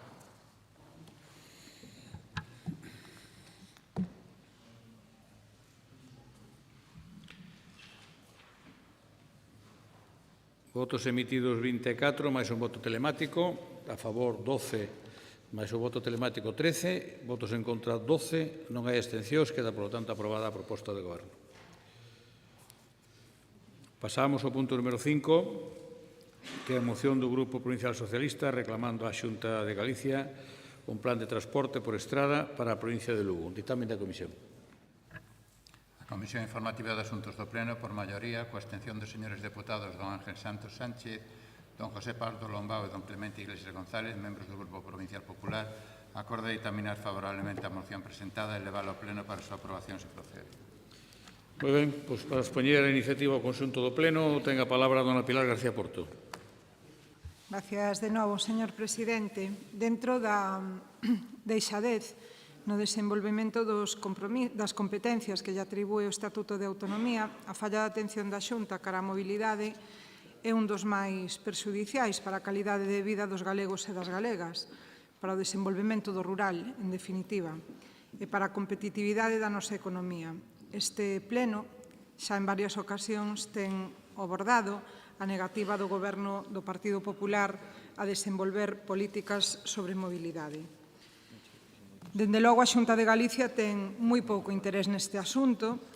En a presentación global dos orzamentos do 2025, un PDF de 39 páxinas, non hai ningunha soa mención ao transporte en Galicia. Por certo, a Dirección Xeral de Mobilidade pasou en abril a depender da Consellería de Presidencia, quedando separada da de Infraestructuras. Seguramente un desexo de Rueda de contentar a Diego Calvo, que estaba degradado de vicepresidente na legislatura anterior a simple conselleiro na actual. A mobilidade, dende logo, para o Partido Popular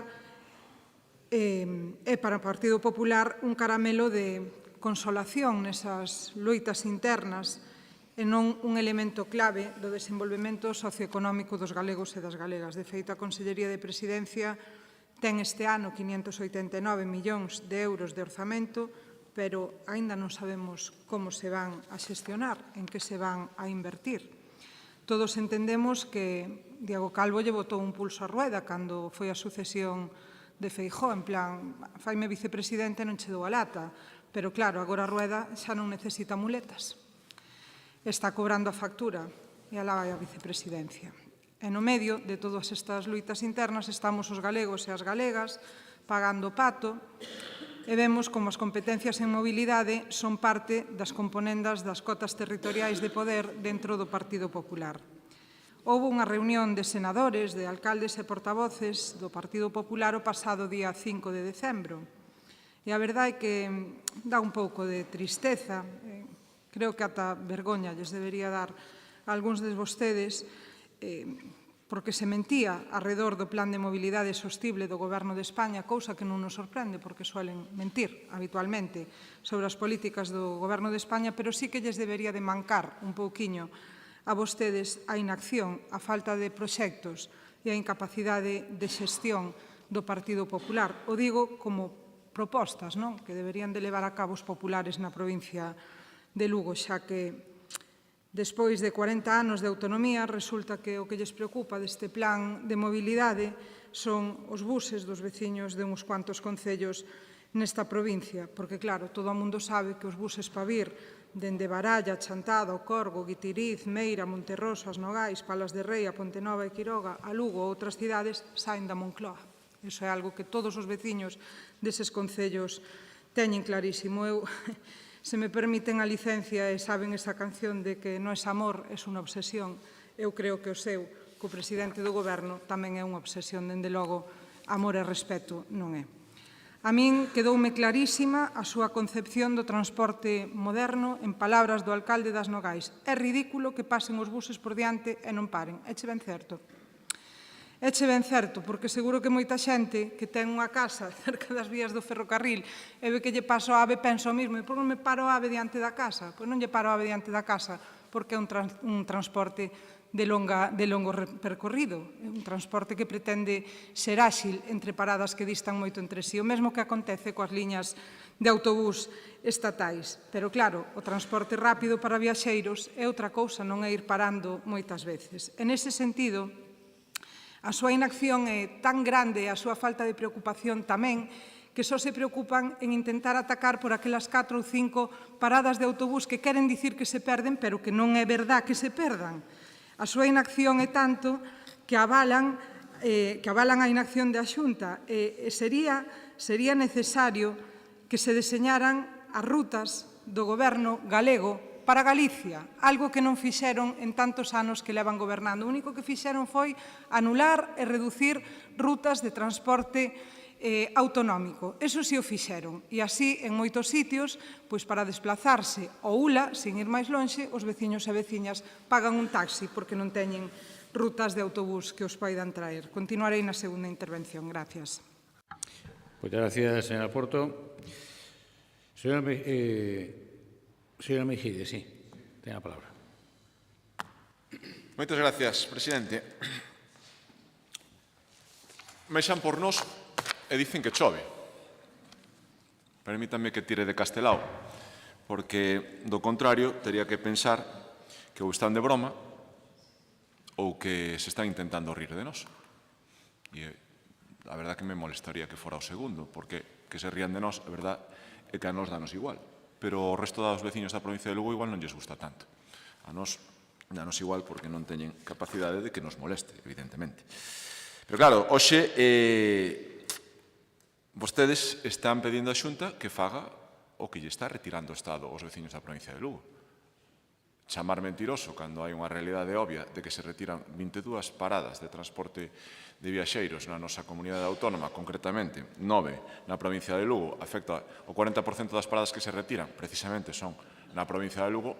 Home, mentir sobre isto é moi difícil mentir, porque é unha obviedade tan grande que os veciños de Chantada, de Guitiriz, de Monterroso, de Palas de Rei, de Quiroga, de Baralla, de Pontenova, de Meira e das Nogais, pois tiñan unha parada e gracias a Pedro Sánchez, co seu apoio, polo que vemos hoxe aquí, pois agora xa non a ten. E esta é unha realidade, isto é incuestionable. Por tanto, isto é algo que xa debatemos aquí, ademais, neste pleno, e incluso o Bloque Nacionalista Galego foi valente no seu momento e apoiou, alo menos, dúas iniciativas que levamos dende este grupo en dúas ocasións para defender a paralización deste plan que estaba facendo moito dano ao rural, especialmente ao rural de Galicia, e tamén de Castela e León e de Castela Mancha, en definitiva do resto de España. Ese asentamento poblacional tan necesario, pois cada vez lle queren quitar máis servicios ao rural. Encantaríame falar fora de micrófonos coa alcaldesa de Guitiriz, co alcalde da Pontenova, co alcalde de Meira, a ver que opinión teñen, a ver como lle explican aos seus veciños que un día pola mañá o señor Sánchez decidiu retirar esa parada que tiñan dende aí anos e anos e que de forma unilateral, sen conferencia sectorial de transportes, sin absolutamente ninguna negociación ni consulta, pois oiga, retiramos a parada. Porque como dice a señora Porto, pois oiga, ainda que pase por diante non ten por que parar, evidentemente, pero que hai anos que levaban moitos anos parando ali. Claro, a Sánchez dalle igual porque o bus non o vai a coller nin para ir hasta Falcon, pero como lle explican aos seus veciños eso? Pero claro, vostedes teñen que defender o número 1, eso é evidente. Faga o que faga o número 1 hai que defendelo. Inda que faga o indefendible, pero hai que defendelo. Por tanto, a min gustaríame saber como poden defender ante os veciños da provincia que cada día se nos siga illando máis a provincia de Lugo. Gustaríame sabelo, porque hoxe están sacando peito de que van a abrir unha ponte que caeu hai 3 anos na A6. Despois de 3 anos van a abrir a ponte e sacan peito. Despois de invertir 26 millóns de euros de todos os veciños da provincia de Lugo, caeu a ponte, non deron ninguna explicación e agora sacan peito tamén deso nos medios de comunicación nos últimos días. E digolles unha cousa, garden esta reflexión que lles vou a facer agora. Agardo que esa apertura sexa definitiva e que nunhas semanas non vexamos de novo cortado o tráfico por algún motivo. Garden esta frase que lles estou dicindo, porque o mellor volvemos a estar ante outra chapuza das súas como a obra de mantemento e consolidación dunha ponte para que despois caera, sin dar ningunha explicación. Seguimos illados por ferrocarril e agora íllanos en materia de transporte por carretera. É que nos están retirando 9 paradas os veciños da provincia. Por tanto, isto é algo que non poderán cuestionar. Eu sei que lle dá moita gracia, que lle fai moito chiste, moita broma, señora Porto, o illamento da provincia. Eu entendo que é moi gracioso para que, claro, despois ten esa barra libre ilimitada da Deputación Provincial de Lugo, pero, bueno, para o resto de veciños da provincia, pois o mellor non é tan gracioso. O mellor non é tan gracioso, señora Pilar. O mellor non é tan gracioso para eses veciños de Nogais que, por exemplo, non van poder ir a Ponferrada se quixeran, ou para os vecinos de Baralla que non teñen que ir, se por exemplo quixeran ir a Medina do Campo, porque vostede estáse quedando en que todos os veciños veñen a Lugo, pero que hai desplazamentos tamén fora do territorio galego, que tamén necesitan facer. Os veciños da Ponte Nova, ao mellor, teñen que ir a Navia de Luarca ou a Xixón, por que non? E estamos restando un dereito que tiñan e que o Partido Socialista lles está quitando. Porque isto é o que lles ten que quedar claro. 74 millóns de euros menos para o transporte público desde o Goberno Central. 456 rutas menos. 1.417 paradas menos. 3,2 millóns de persoas desconectadas que antes tiñan parada. En Galicia, máis de 130.000. Na provincia de Lugo, 40.000. E esta é a realidade. Perdón, 40.000 non, 34.000. Perdón, que non quero mentir nos datos. E eliminan 90 tráficos dentro de Galicia. Isto é o que fan vostedes. Despois, se quere, falamos do que fai a Xunta en materia de transporte. Alégrame ese análise que fixo sobre o futuro pasado e presente político de Diego Calvo, pero despois falamos da política da Xunta. Gracias, señora Mejide. Por o grupo do BNG, ten a palabra dona Iria Castro. Grazas, presidente. Señora Mejide, falar do viaduto do Castro sen ter solucionado a estrada do Courel é falar moito.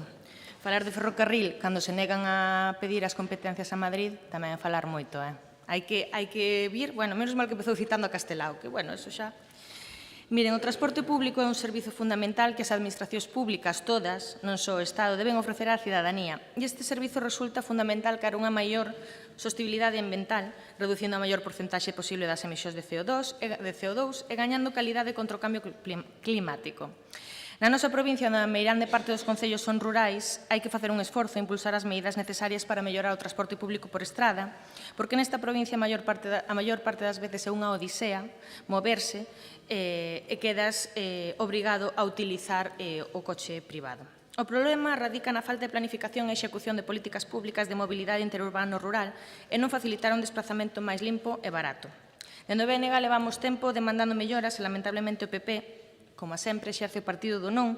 E, por exemplo, o ano pasado, por estas datas, levamos dende o BNG unha proposta non de lei á Comisión de Ordenación do Territorio para impulsar as medidas necesarias para mellorar o transporte público por estrada no rural galego, impulsando unha liña de proximidade de baixo demanda que funcione. E que votou o PP? Que non. Votaron que non e votaron seguir tratando a poboación que vive no rural como cidadáns e cidadáns de segunda. E iso trasládase tamén ao alumnado que vai estudar etapas de ensino postobrigatorio. Diránme que o transporte metropolitano é case gratuito, iso sí, pero o problema son as frecuencias. Falemos do problema que teñen estudantes do Corgo, Baralla, incluso algún de Castro Verde, que non poden ir a Lugo a estudar o bacharelato en bus, porque as frecuencias non funcionan. Chegarían 15 minutos tarde ao instituto e terían que salir de clase 15 minutos antes para poder collelo.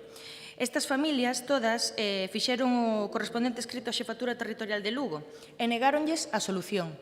Dixeron que non eran suficientes. Non me lembro agora mesmo do número de estudiantes que son, pero, non ten sentido que vostede veña aquí a dicir como os veciños das Nogais non poden ir a Navia de Luarca e despois non saiba que hai estes problemas na nosa comarca. En outubro de 2024, dende o BNG tamén expresamos ante o Goberno Central o noso descontento coa supresión das 22 paradas en 22 concellos, como ben dixo, e exiximos ratificar esta situación, porque o plan do Ministerio non ten en conta as peculiaridades de Galiza, que conta coa maior dispersión poboacional do transporte. As dificultades para vertebrar o territorio, especialmente no rural, son enormes, polo que non é aceptable isto. Pero nós estamos traballando por isto. Pero que está facendo a Xunta de Galiza? Que está facendo na parte das competencias que lles tocan a eles? Pois nada, seguir dicindo que non a todas as propostas que se levan ás diferentes comisións e ao Parlamento. Nós, o único que lle pedimos é que se poñan a traballar pola súa parte. Porque por moito que lle boten todos os balóns fora que queiran o Goberno de Estado, é que vostedes tamén gobernan na Xunta. Que non sei se é algo que saben, que son conscientes. Grazas. Moitas gracias, dona Iria. Segundo turno, señora Porto. A min fanme gracia as súas intervencións, señora Meijide, porque intenta rellenar o tempo e cando non ten nada que dicir, pois salta hasta a carretera de Pedrafita, en fin.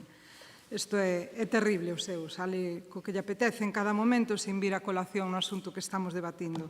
Pero, mire, o que deberían é de rebelarse contra a inacción da Xunta de Galicia e pedirlle que se poñan a traballar xa os seus compañeiros alí para elaborar un plan de mobilidade autonómico para intentar captar polo menos parte deses 40 millóns de euros que o Goberno do Estado pon a disposición das comunidades autónomas para que poidan cumplir coas súas competencias en materia de mobilidade, señor Ameijide, porque deso non falan. Deso non lle apetece falar. Ustedes asumen que a Xunta de Galicia non fai absolutamente nada e culpan a Pedro Sánchez. Alguén lle hai que botar a culpa, pero a realidade é que deberían de poñerse a traballar. E a día de hoxe, en Galicia e tamén noutras comunidades, hai usuarios que están empregando o bus de ruta nacional para facer desplazamentos internos simplemente porque a Xunta de Galicia, no noso caso, non elabora esas rutas. Señora Meijide, simplemente por eso suprimiu moitísimas durante os últimos anos. Logo lle falarei de algunhas en concreto.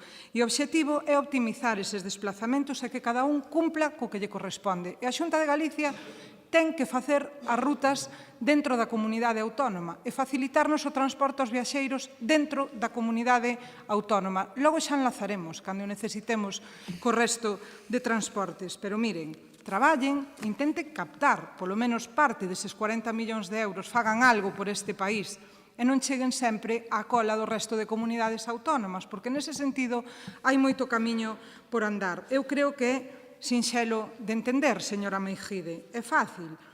Acorde que as competencias de cada administración, Galicia coas da comunidade autónoma, o Estado coas de Estado.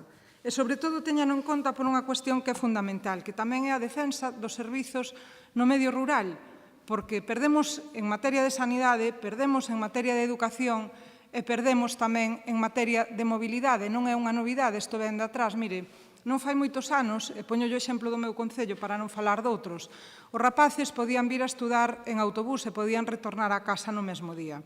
As persoas que necesitaban acudir ao hospital ou ULA podían facelo e desplazarse en bus. Hoxe en día, se lle digo a verdade, xa non sei nin que transporte temos, porque nin cumple horarios, nin nos permite achegarnos na mañá e retornar na mañá se temos que vir ao médico ou vir facer algún tipo de xestión a Lugo.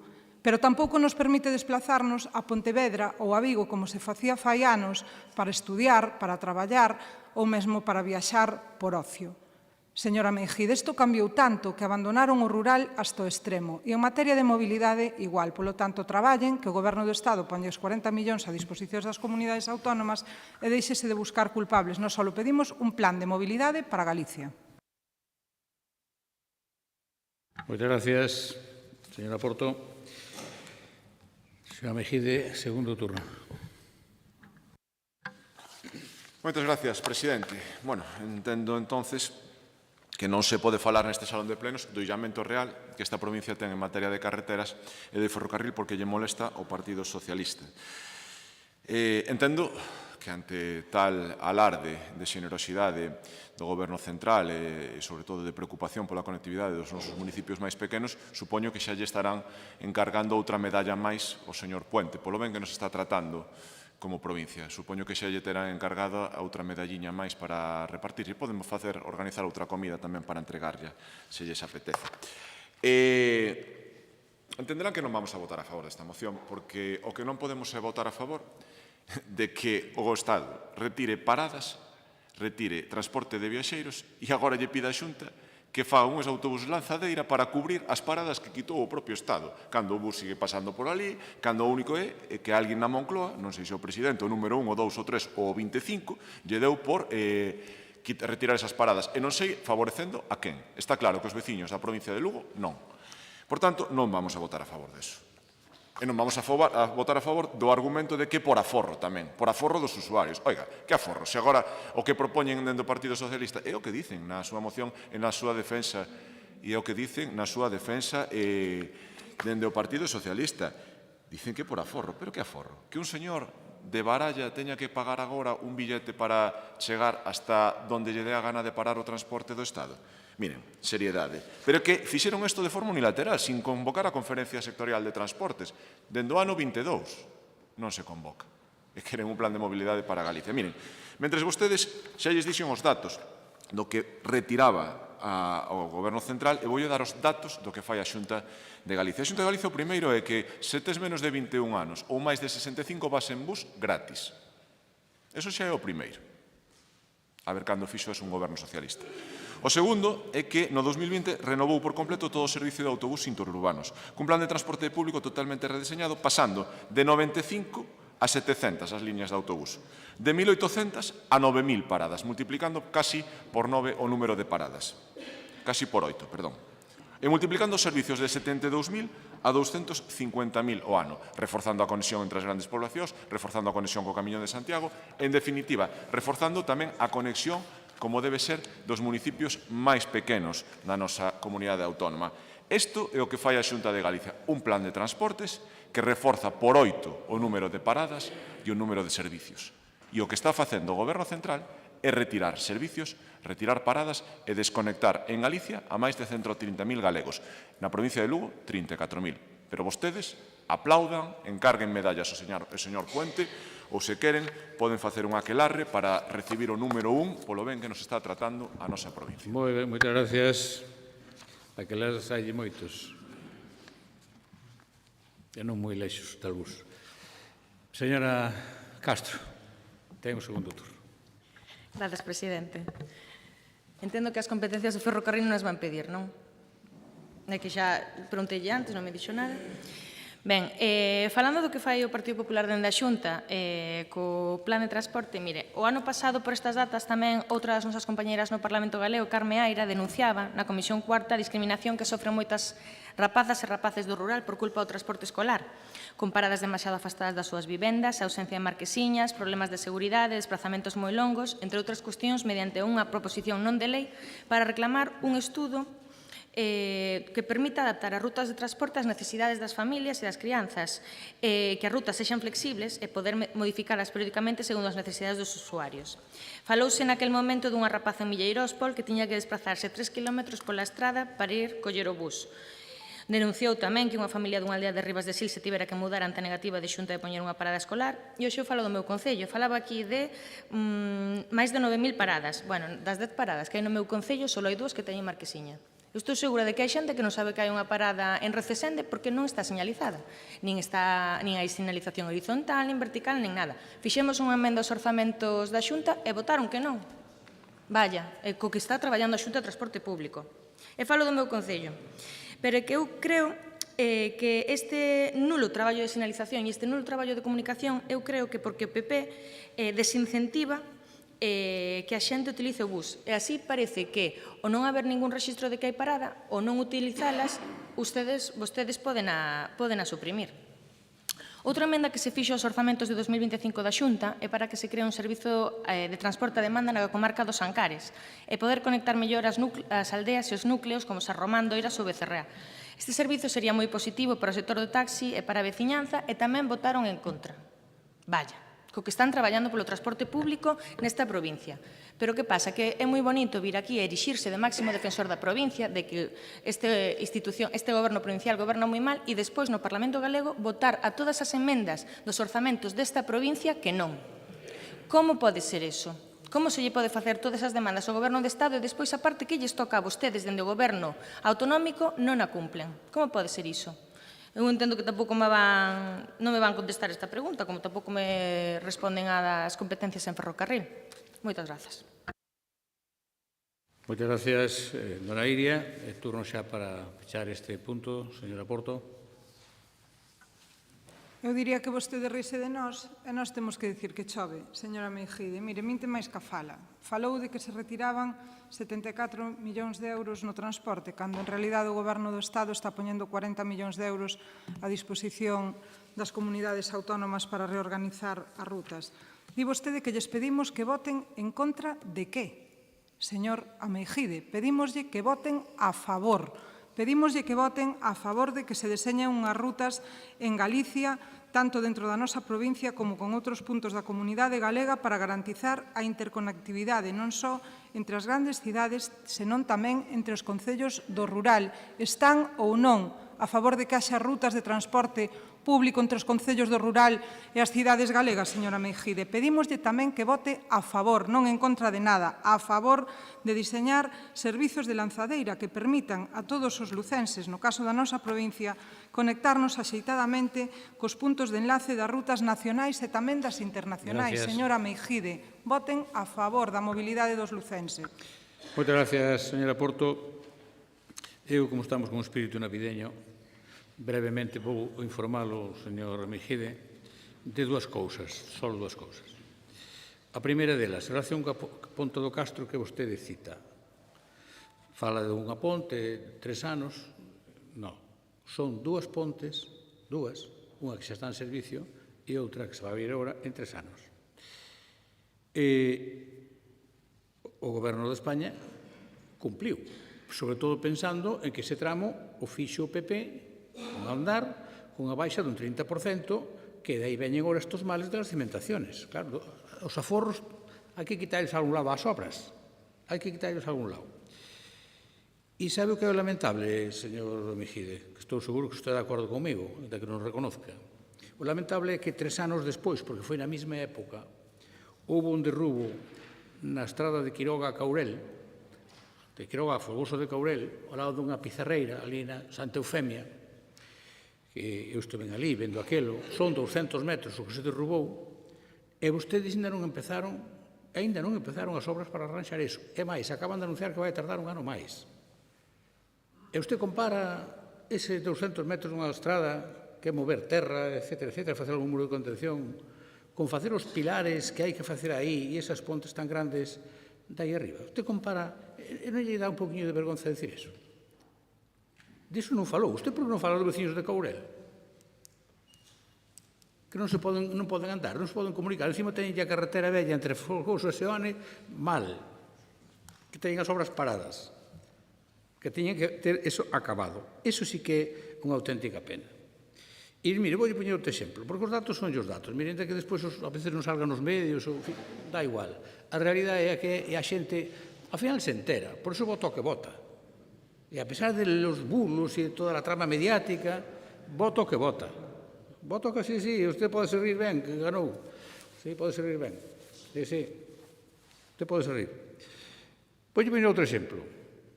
AP9. Acababa a concesión no ano 2023. É dicir, gratuidade igual que as autopistas catalanas, igual ou que as de Madrid.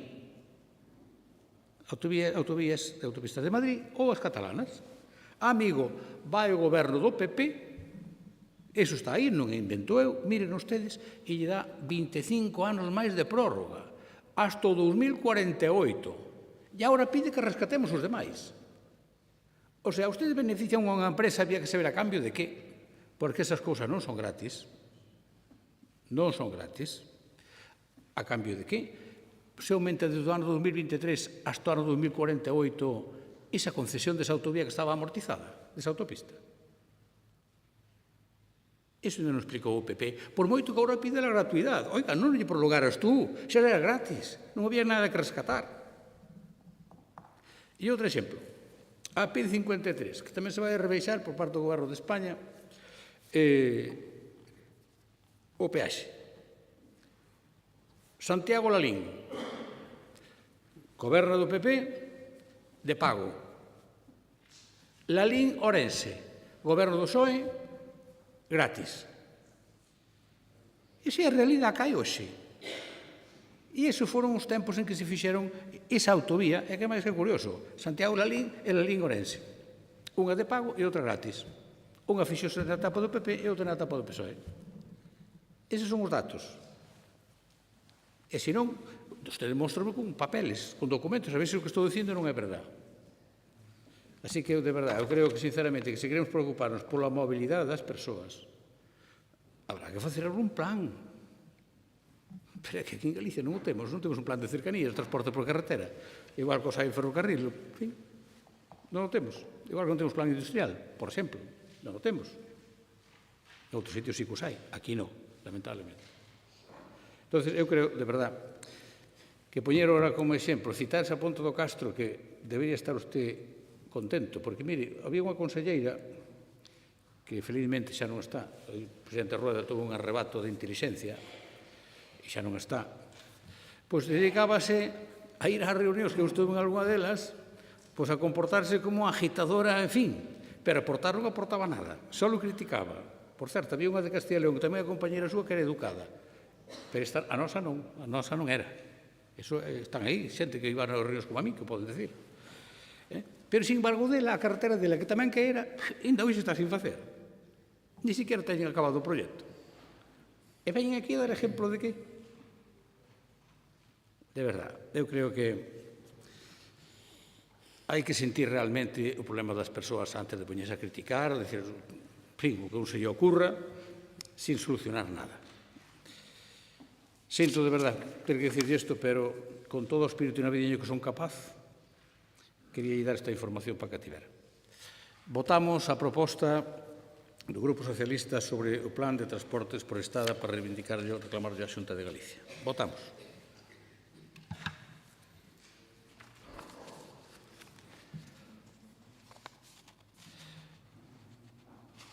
Votos emitidos 24, a favor 12, máis un voto telemático, que son 13, votos en contra 12, abstencións non hai, queda, por tanto, aprobada.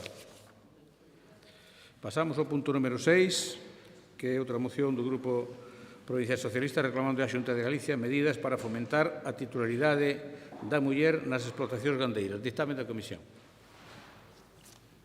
A Comisión Informativa de Asuntos do Pleno, por maioría, coa abstención dos señores deputados don Ángel Santos Sánchez, don José Pardo Lombao e don Clemente Iglesias González, membros do Grupo Provincial Popular, acorda ditaminar favorablemente a moción presentada e levala ao Pleno para a súa aprobación se procede.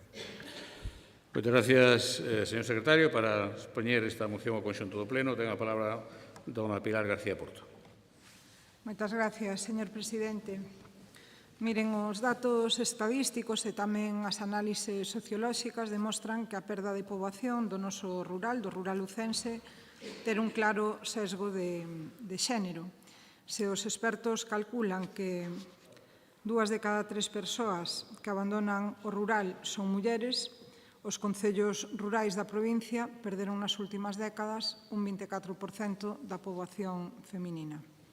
3 puntos máis sobre a perda de poboación masculina. Dende a Deputación de Lugo vimos reclamando dende fai tempo e de xeito continuado ao Goberno autonómico unha aposta polos servicios públicos, pola sanidade, pola educación, polos servicios sociais, porque creemos que esa é a mellor ferramenta para fixar poboación feminina no rural.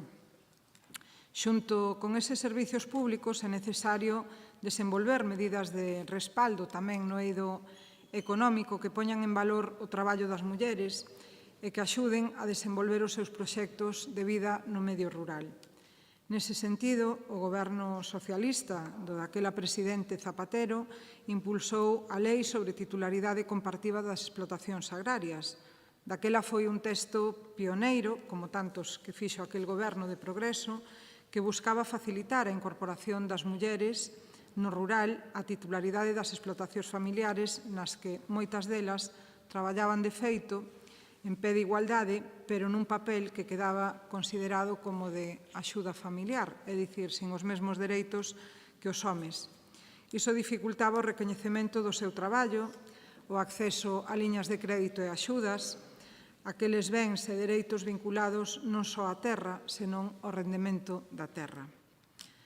Unha década longa pasou dende a entrada en vigor desa lei, pero, desgraciadamente, dende a Xunta de Galicia non se aproveitou ese instrumento legal para fomentar a titularidade compartida e o recoñecemento e posta en valor en pé de igualdade do traballo da muller nas explotacións agrarias. Apenas 44 explotacións agrarias están acollidas a esa figura, 17 delas na nosa provincia. Dende logo, é unha porcentaxe moi inferior, casi insignificante, sobre o total das explotacións gandeiras. É unha cifra absolutamente inferior á de comunidades autónomas como poden ser Extremadura, Castela e León ou Castela-A Mancha. Nós, dende o socialismo lucense, estamos convencidos, cremos que o futuro do rural tense que escribir con nome de muller, tense que escribir en feminino, porque se as mulleres abandonan o rural acaba morrendo.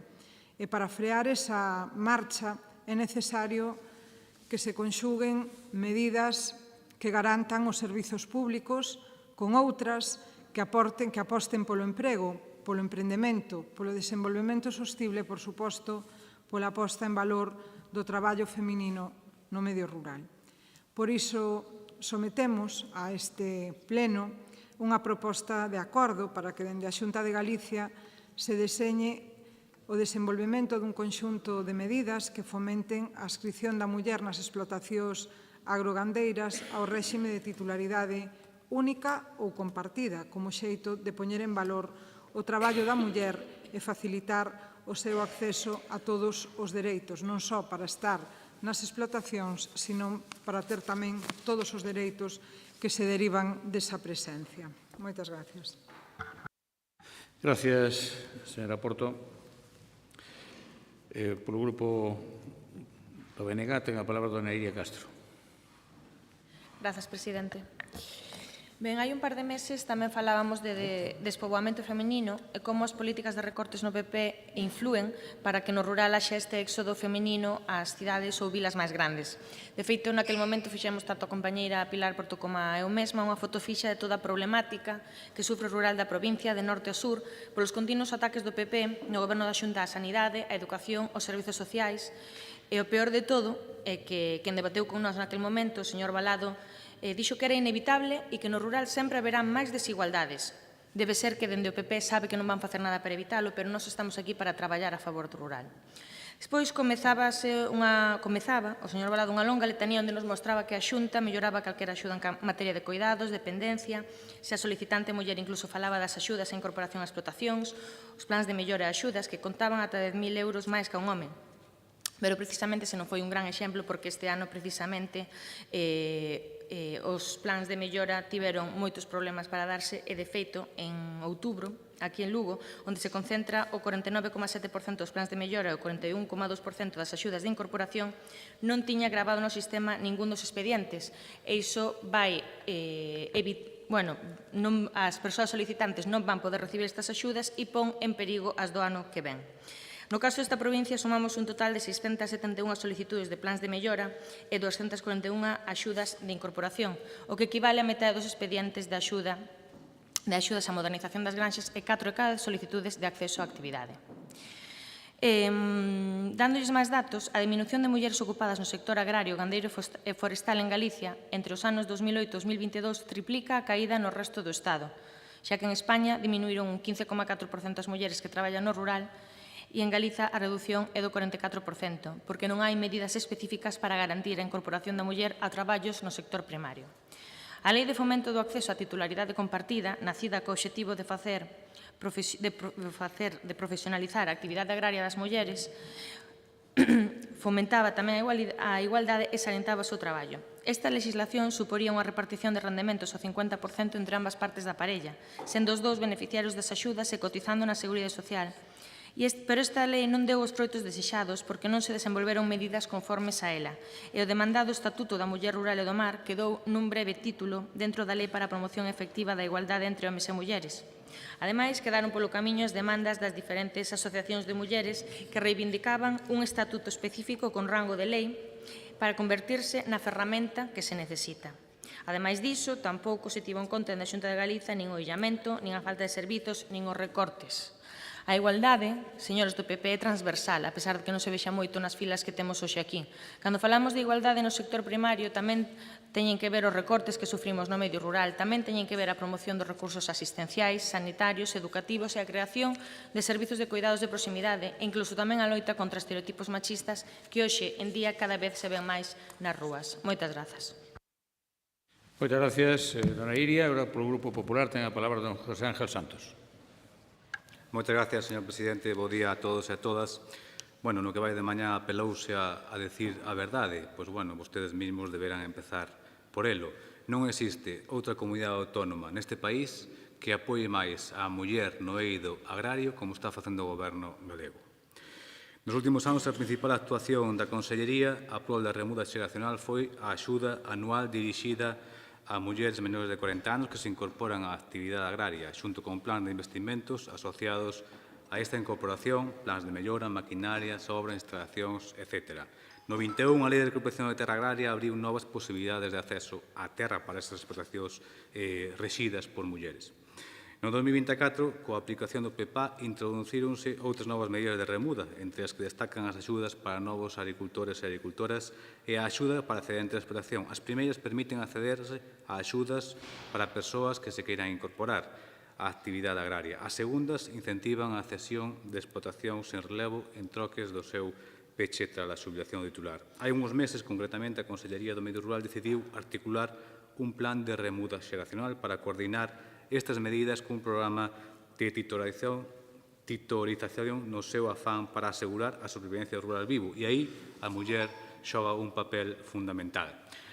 Este programa, de xeito simplificado, consiste en asignar recursos formativos e un título a persoas que incorporan a actividade agraria, un plan que planificará a formación e a captación de persoas que se incorporan, apoiará e orientará a elaboración dun plan empresarial, creará unha rede de editores capacitados de acompañar a 900 persoas mozas e 250 persoas de carácter novas que van a iniciar a súa actividade como agricultoras. Como dixen antes, a Lei de Recuperación de Terra Agraria creou o Banco de Explotacións co fin de facilitar o contacto entre as persoas titulares de explotacións agrarias que van cesar a súa actividade e as persoas interesadas en asumir esa xestión de explotacións que xa son rentables mediante alugueiro. Trátase de fomentar ese relevo, no cal, como dixen, a muller xoga un papel importante e hai un gran número de candidatas xa que somos coñecedores de que van a alugar moitas desas explotacións que están nese banco. Aínda que non estaba operativo, xa se adoptaron as seguintes medidas. Estas axudas contribúen, precisamente, entre outras, a fomentar o emprego no sector agrario e na actividade de explotación con especial consideración no caso das mulleres. A axuda por executar o plan empresarial consiste nunha prima básica establecida en 30.000 euros, que pode incrementarse ata os 70.000 euros como máximo, no que precisamente se prima con 10.000 euros a muller. Simplemente por ser muller e solicitante deste plan, xa ten 10.000 euros a maiores. En canto a convocatoria do 2024, foi publicada o 22 de xaneiro con un orzamento de 16 millóns de euros. A este importe hai que engadir 3 millóns de euros para incorporar novos agricultores. Por outra banda, é importante destacar que nas axudas directas da PAC, os mozos e as mozas, as mulleres sempre cobran o 15% máis que outra persoa, como pode ser un home ou un chaval. Na moción do Grupo Socialista di que os lucenses estamos convencidos de que o futuro do rural ten que ser escribir en femenino. Por suposto, a muller forma parte do futuro do rural, pero tamén o home.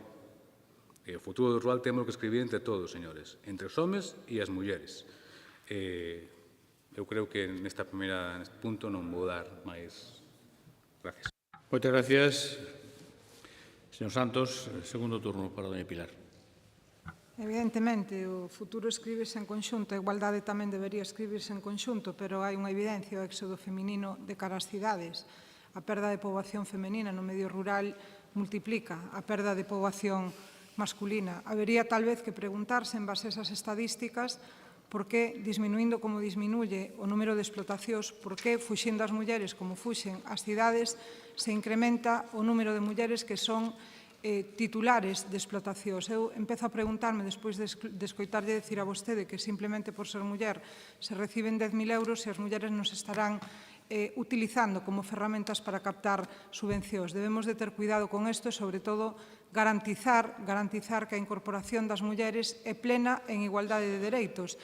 E iso, na situación de vulnerabilidade na que nos atopamos as mulleres no medio rural, garantízase sobre todo garantizando servicios públicos efectivos no medio rural. Se a muller leva a carga da explotación, e todos sabemos quen leva normalmente as cargas familiares, cuidados de maiores, de pequenos, as atencións do fogar, todo eso deberíamoslo de poñer en valor e intentar que a muller acceda, sí, que é o que lles pedimos nesta moción, as explotacións gandeiras como titular ou cotitular, pero tamén garantizar eses medios, eses servicios públicos que tantas veces levamos falado neste pleno. Estou convencida, señor deputado, que vostede está completamente de acordo co que lle acabo de dicir, porque non estamos discutindo, nin siquiera debatindo. Estamos dicindo evidencias que están sucedendo no medio rural e na nosa provincia. Hai dúas que son claves: a reducción no número de explotacións e a feminización do traballo no medio rural, sobre todo nas explotacións gandeiras.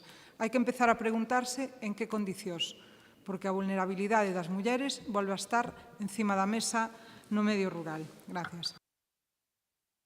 Pues moitas gracias, señora Porto. Buena Iria. Gracias, presidente. Moi de acordo, moi a favor de todas as medidas que comentaba o compañero José Ángel Santos, pero está claro que non están funcionando, que non están chegando. Non digo que estean mal, digo que igual hai que replantexarse outras cousas, outras alternativas. Cando vemos que sigue habendo un éxodo femenino, igual é que sí que nos temos que replantexar que é o que estamos facendo ou como estamos facendo. Dende o BNG defendemos en varias ocasións no Parlamento Galego a utilidade do Estatuto da Muller Rural e do Mar como unha ferramenta útil se se dota de recursos económicos suficientes para poder levar a literatura á realidade. A que foi a nosa parlamentaria, Carme Aira, defendeu que este estatuto debía manter unha identidade propia fora da Lei de Igualdade e contar cunha memoria orzamentaria que permitira establecer un cronograma realista para a realización de estudos e diagnóstico da situación actual e así establecer medidas para abordar as diferentes problemáticas derivadas dos propios estudos, sempre coa coordinación da Consellería de Medio Rural, Emprego e Igualdade, Observatorio de Mulleres do Rural e Observatorio Galego da Violencia de Xénero, a fin de analizar os aspectos sociais, económicos e laborais que afectan a vida das mulleres no medio rural. Pero o PP, naquel momento, en 2023, o ano pasado, tamén votou en contra de ampliar o carácter e o contido deste estatuto. Ademais diso, temos presentado dende o BNG outras iniciativas, como un ticket rural para iniciativas innovadoras no rural, dotado cun mínimo de 15.000 euros durante 5 anos para proxectos con sede e domicilio fiscal no rural para empoderar as mulleres e tamén empoderar o rural, ou ter un rural vivo. Outra das medidas que suxerimos foi poñer en marcha un plan de discriminación positiva en servizos públicos no medio rural para facilitar a conciliación laboral e profesional das mulleres, onde as xornadas poden ser dobles ou hasta triples, ou incluso unha baixada da cota de autónomos ás persoas que emprenden no rural. Poder ter acceso a unha bolsa de explotacións e poder facerte cargo dunha explotación tamén ten que ser compatible con poder ter servizos de conciliación ou con poder ter un médico no mesmo concello ou non desplazarse unha hora para ir a urxencias. De feito, o que observamos no rural galego é que, se lle damos a oportunidade, son as mulleres que encabezan o emprendemento relacionado coa innovación, co cuidado da contorna, coa sustentabilidade, coa ecoloxía, e tamén reivindican a tradición dos oficios e da cultura, que crean valores engadidos moi potentes. E non son os únicos espazos ao que chegar. De feito, a visibilidade das mulleres na actividade agrícola e gandeira avánzase moito, pero na vida pública non. E só hai máis que ver que a cara social e política sigue tendo cara de home no medio rural. Crear un rural vivo e crear un futuro para as mulleres do rural, é dicir, para todas as persoas, porque o feminismo, como decía o señor José Ángel Santos, que temos que buscar un futuro para as mulleres e para os homes, e é certo, e que o feminismo só busca a mellora dos dereitos para todas as persoas. Moitas grazas. Muchas gracias. Señor Santos, segundo turno. Gracias, presidente. Miren, si tanta carencia de medidas específicas neste sentido, ben, por que non nesta casa elaboran unhas convocatorias neste sentido? Por que non elaboran unhas medidas apoiando a esa necesidade que vostedes están reivindicando de cara á Xunta de Galicia? É mentira que non se fagan esforzos dentro do Goberno galego. Xa existen novas alternativas a día de hoxe Dende a Subdirección de Promoción Internacional de Rural Intelixente hai 3 actuacións que se agrupan en 3 áreas. 2 delas van encaminhadas a isto, van encaminhadas a animar a incorporación de mulleres xóvenes, dando visibilidade de traballo da muller e da xuventude, e van encaminhadas a desenvolver actuacións piloto na loita fronte ao desenvolvemento, así como para xerar actividade económica no rural e mellorar a calidade de vida, especialmente mellorando a capacidade de traer xente xoven e xente moza no medio rural, dando sempre prioridade á muller. As actuacións van dirixidas a mellorar esa visibilidade deses proxectos promovidos por mulleres. Formación para mulleres novas en desenvolvemento rural. Creación de redes de apoio entre mulleres que se incorporen á actividade agraria. Precisamente a través dos premios Agader tamén fan un guiño á muller, a proxectos que van enfocados e están dirixidos por mulleres. Nos últimos anos presentaron unha media de 10 proxectos de cada unha desas convocatorias.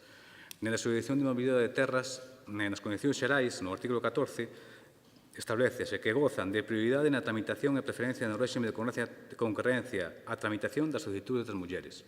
E no artigo 24, dinos que existe puntuación específica de 25 puntos por ser muller. 25 puntos a maiores simplemente por ser muller. Por tanto, sí que hai unhas políticas de apoio á muller para sentarse no rural. En instrumentos de recuperación de terras dan criterios á muller se é cotitular da explotación en 20 puntos. Nos polígonos agroforestales valora a incorporación de mulleres titulares cotitulares de explotación en 20 puntos. Por tanto, sí que hai sensibilidade por parte do Goberno galego na apoio e no impulso de que as mulleres rixan novas explotacións ou as que estemos actualmente se convirten en dirixidas por mulleres.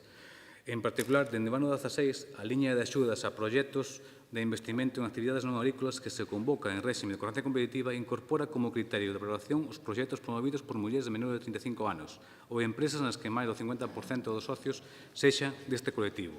Por tanto, sí que a muller ten o amparo do Goberno galego. E non o digo eu, tamén o din elas, porque sí que saben perfectamente que o Goberno de Galicia as apoia constantemente. De feito, o Goberno galego é o Partido Popular de Galicia está apoiado polo 45% das mulleres da nosa comunidade. Por tanto, a muller galega sabe perfectamente que ten o apoio incondicional do Goberno galego. Non só neste eido, senón en todos os sentidos. Cada vez que hai unha cita electoral, así o deixan evidente. Moitas gracias e feliz ano a todos e a todas, que tamén imagino que se nós temos un feliz ano, tamén será un ano feliz para a provincia de Lugo. Moitas gracias. Moitas gracias, señor Santos. Derradeiro turno, señora Porto.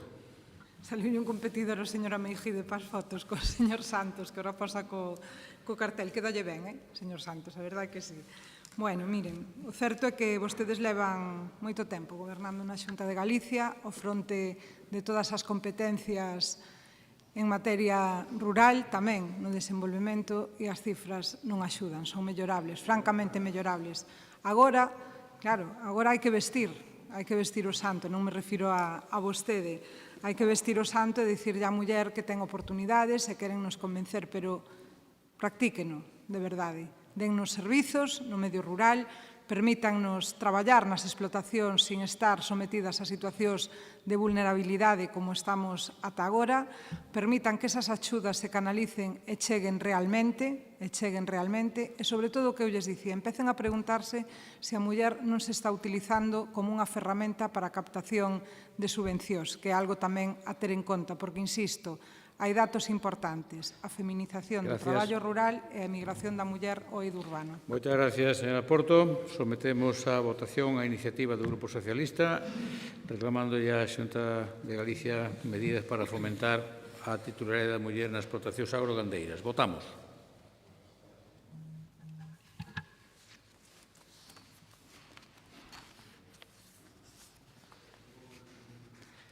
...24 votos emitidos, máis un voto telemático 25, a favor 12, máis voto telemático 13, en contra 12, non hai abstencións, queda aprobada a proposta do Grupo Socialista. Pasamos ao punto número 7, que é unha moción do Grupo Provincial do BNG, para amosar o rexeitamento do Pleno ao proxecto de construción dunha macrofactoría de pasta de celulosa de Altre en Palas de Rei. Dictamen da Comisión. A Comisión Informativa de Asuntos de Pleno, por maioría, coa abstención dos señores deputados don Ángel Santos Sánchez, don José Pardo Lombao e don Clemente Iglesias González, membros do Grupo Provincial Popular, Acorda dictaminar favorablemente a moción presentada e levála ao pleno para a súa aprobación se procede. Moitas gracias, señor secretario. Para expoñer a iniciativa ten a palabra don Efrén Castro. Grazas, señor presidente. Ben, a Xunta do Partido Popular e a empresa portuguesa Altri están a promover a construción dunha megafactoría de produción de pasta de celulosa no Concello de Palas de Rei. Este proxecto, como é marca do Partido Popular, pois naceu rodeado de mentiras e oscurantismo, pois que é un proxecto que venderon nun principio como unha fábrica de produción de biofibras. De feito, hoxe non a pregunta que registraron siguen chamando así para blanquear a realidade. Bueno, iso é, como decía, a marca do Partido Popular, escurantismo e mentiras, pero o que en realidade é unha megafactoría que nada ten que de sostible e moito menos de economía circular. Ten un impacto territorial e paisaxístico enorme, vai ocupar 366 hectáreas e ten unha chimenea de 75 metros de altura, así que afectará negativamente a numerosos concellos. Ten un impacto crítico na actividade agrogandeira de toda a comarca da Ulloa, e iso é unha realidade que din todos os expertos, pero ademais tamén acabará con moitos postos de traballo na Ría de Arousa, pero tamén, curiosamente, é un grave atentado contra un BIC como o Camiño de Santiago, que tanto dice defender o Partido Popular, pero, claro, cando ven unha multinacional que non queren no seu propio país e ven con a chequera, aí, ante o capital, pois, danos igual o Camiño de Santiago e os postos de traballo tanto da comarca da Arousa como da comarca da Ulloa. Miren, vai consumir máis auga que toda a provincia de Lugo, eso é unha obviedade. Vai consumir máis auga que toda... Vai ter un grandísimo impacto negativo, como decía, no emprego e condicionará de maneira decisiva a política forestal. E miren, por moito que nos queiran vender que é un favor que Altri decidira vir a Galiza, a realidade é que Altri ven a Galiza porque a votaron do seu país. Ante a moratoria da plantación de eucaliptos en Portugal por os desastres dos incendios ocorridos no país veciño, pois non podía instalarse en Portugal. E nós, claro, algo que non queren no seu país por danino, a Xunta de Galiza non só lle pon unha alfombra vermella, senón que lle quere dar unha insente cantidad de fondos públicos para que destroce o corazón do noso país. Esa é a realidade. O que non queren en Portugal, porque lle sobra e porque se deron conta que era dañino, pois aquí a Xunta de Galiza está a facer o seu propio presidente de comercial de Altri, blanqueando todos os días este proxecto. E ben, ante isto, pois o que pasou é que se levantou o país, xa se levantara nunha manifestación en Palas, pero este 15 de decembro houbo unha manifestación histórica en Santiago de Compostela, que ademais o Partido Popular sabía que foi histórica e moveu todos os fíos para presionar os medios de comunicación para que diminuíran o seu impacto, coincidindo ese día entrevistas á conselleira e, bueno, as técnicas do Partido Popular.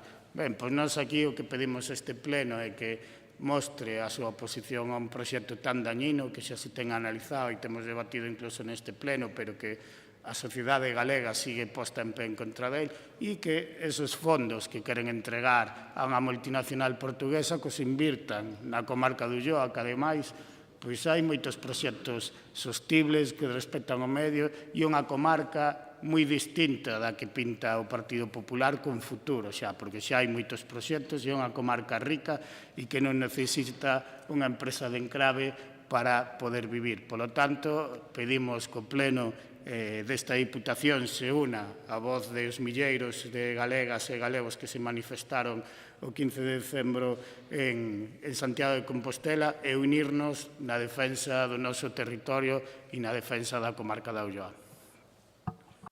Moitas gracias, señor Castro. Por o Grupo Popular ten a palabra a señora Mejide. Moitas gracias, presidente. Señor Efrén, vou empezar cunha pregunta moi simple. Vostede cree na lei? Vostede cree na lei ou cree que a lei é igual para todo ou sei cando lle interesa. Porque, claro, no segundo punto da súa moción pon dirixirse á Xunta para que informe negativamente o proxecto. E é a primeira vez que vexo en política unha iniciativa que de forma consciente, directa e pública pide a funcionarios e a cargos públicos que cometan un delito tipificado no Código Penal como prevaricación. Artigo 404 do Código Penal. A autoridade ou funcionario público que a propósito da súa injustiza ditara unha resolución arbitraria nun asunto administrativo. Castigaráselle con pena de inhabilitación de 9 a 15 anos. Supoño que polo interese do BNG vostede pide a funcionarios públicos de todas as administracións que prevariquen e que se expoñan a unha inhabilitación de 9 a 15 anos por o capricho electoral do BNG. Bueno, pois vostede saberá o que lle pide a xente. Nós só lle pedimos aos funcionarios que fagan o seu traballo, con independencia e con total tranquilidade.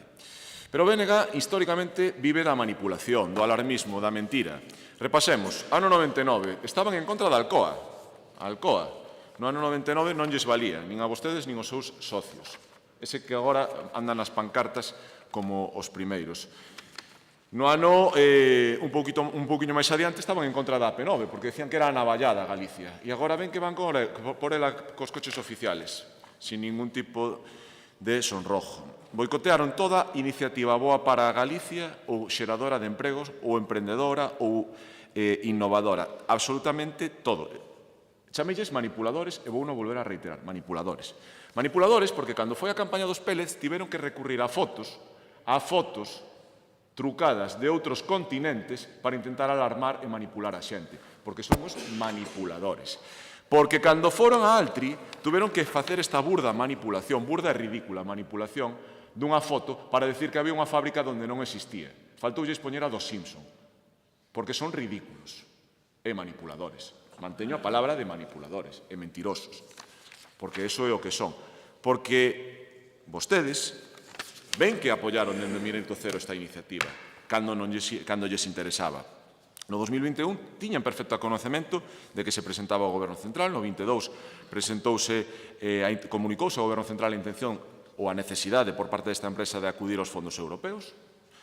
E o 8 de febreiro de 2022, nesta moción, o Parlamento galego aprobou por unanimidade dar prioridade ao deseño da primeira fábrica de fibras textiles en España por ser unha gran aposta dende o punto de vista económico e laboral, así como dende o punto de vista estratégico para Galicia.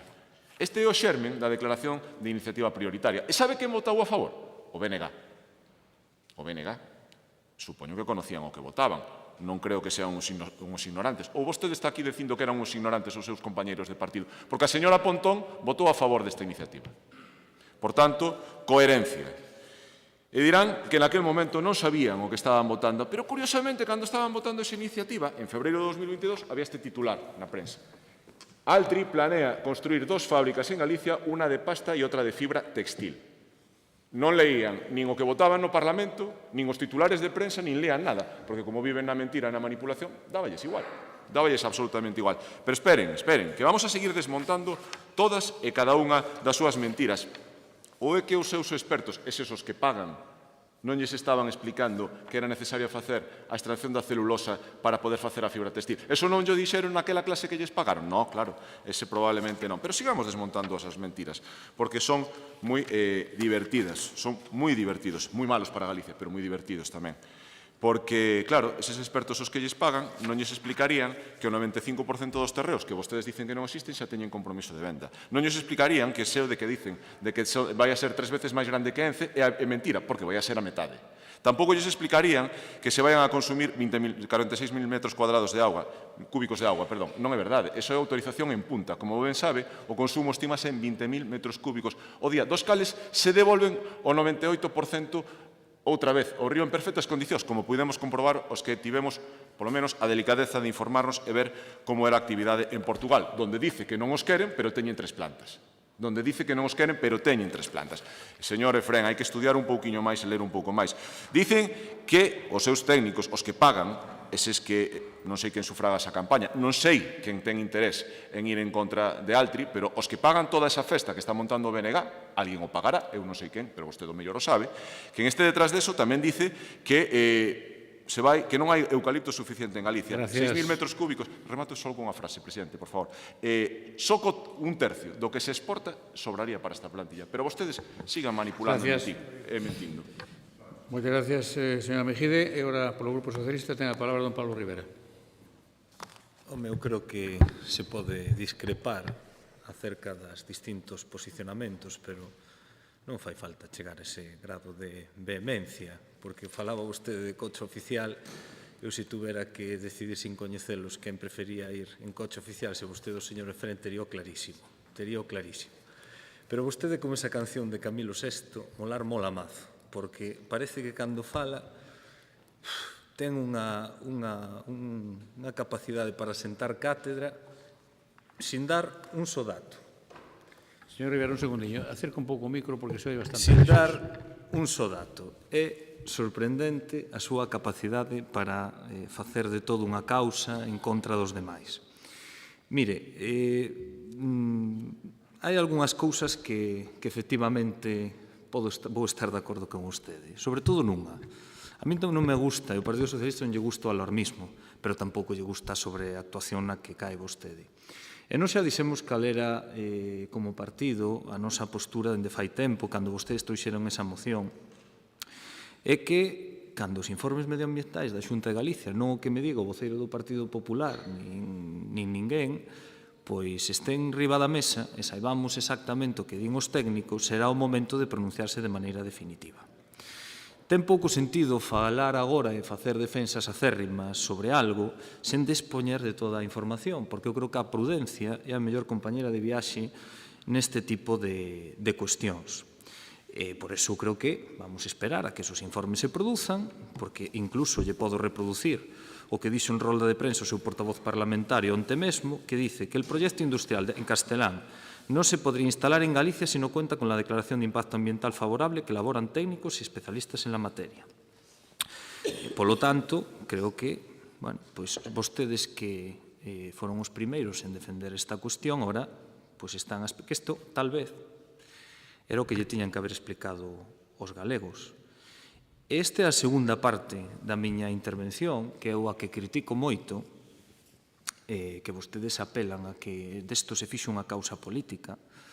Sí, claro que se fixo unha causa política, pero os primeiros responsables da politización de Altri, dunha empresa cotizada en bolsa, foron vostedes, que eu estou seguro que nin Altri estaba de acordo con ese. Foi o goberno galego, foi o seu presidente. E o que non estou absolutamente de acordo é como se xestou esa criatura, porque non é verdade o que vostede está dicindo, señora Meijide. Non se xestou partindo da base de que se sabía que se iba a haber unha pasteleira, unha macrocelulosa, que despois deso se iba a derivar en fibra textil. Non, eso non é verdade. Non se dixo exactamente como se iba a financiar, cuestión que aínda non sei como se vai facer a día de hoxe. Entón, claro, con tanto segredo e tan bien pintarlo, se o dice a Xunta, se o dice Altri, pois pode que nos levemos a certos enganos. E a politización primeira desta situación, o gran responsable, e non me poden negar a evidencia, foi o goberno galego. E iso que criticamos moitas veces dentro do Partido Socialista, sin saber se hai financiación excepcional, sin saber se a Xunta de Galicia vai a poñer unha parte, sin saber como se vai a financiar.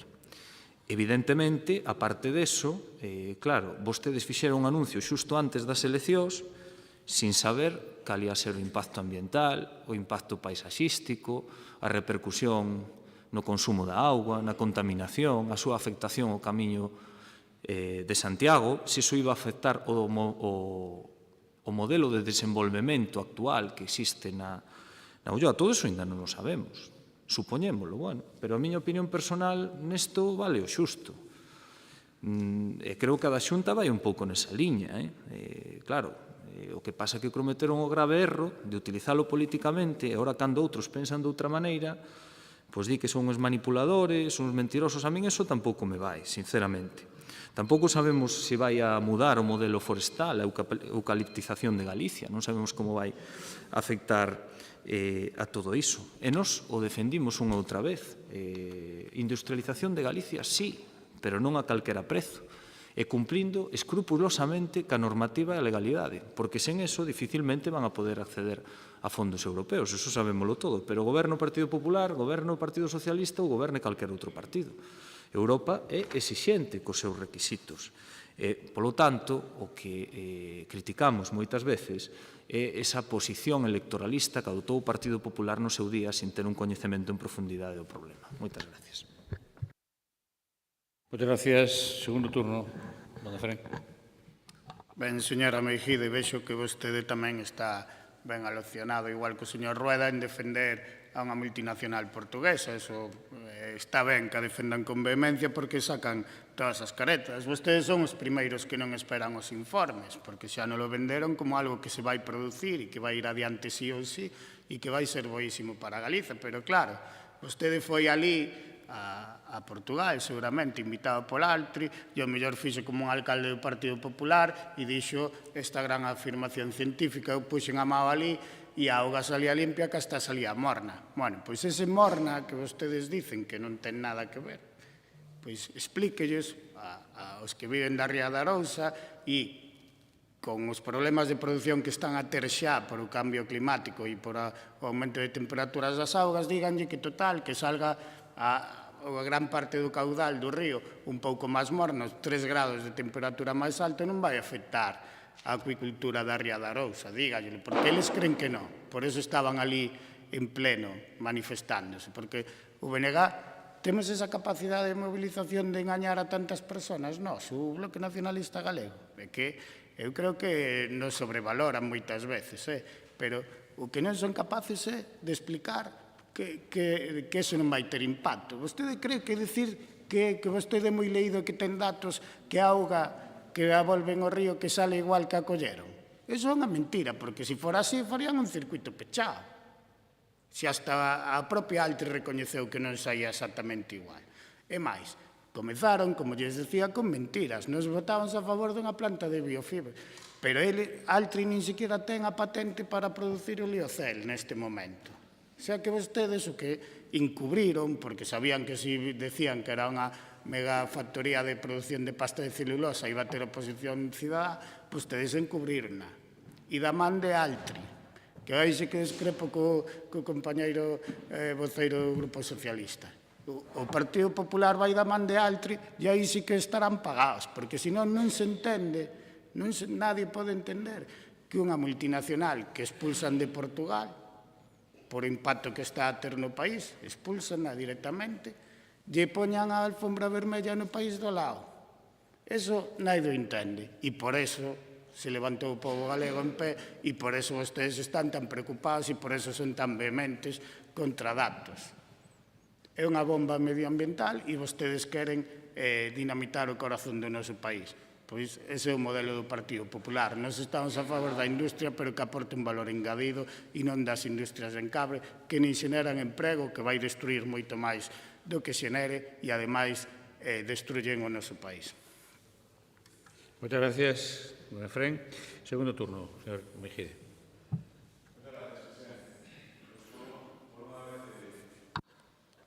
Por unha vez, sen que sirva de precedente, absolutamente de acordo co señor Rivera.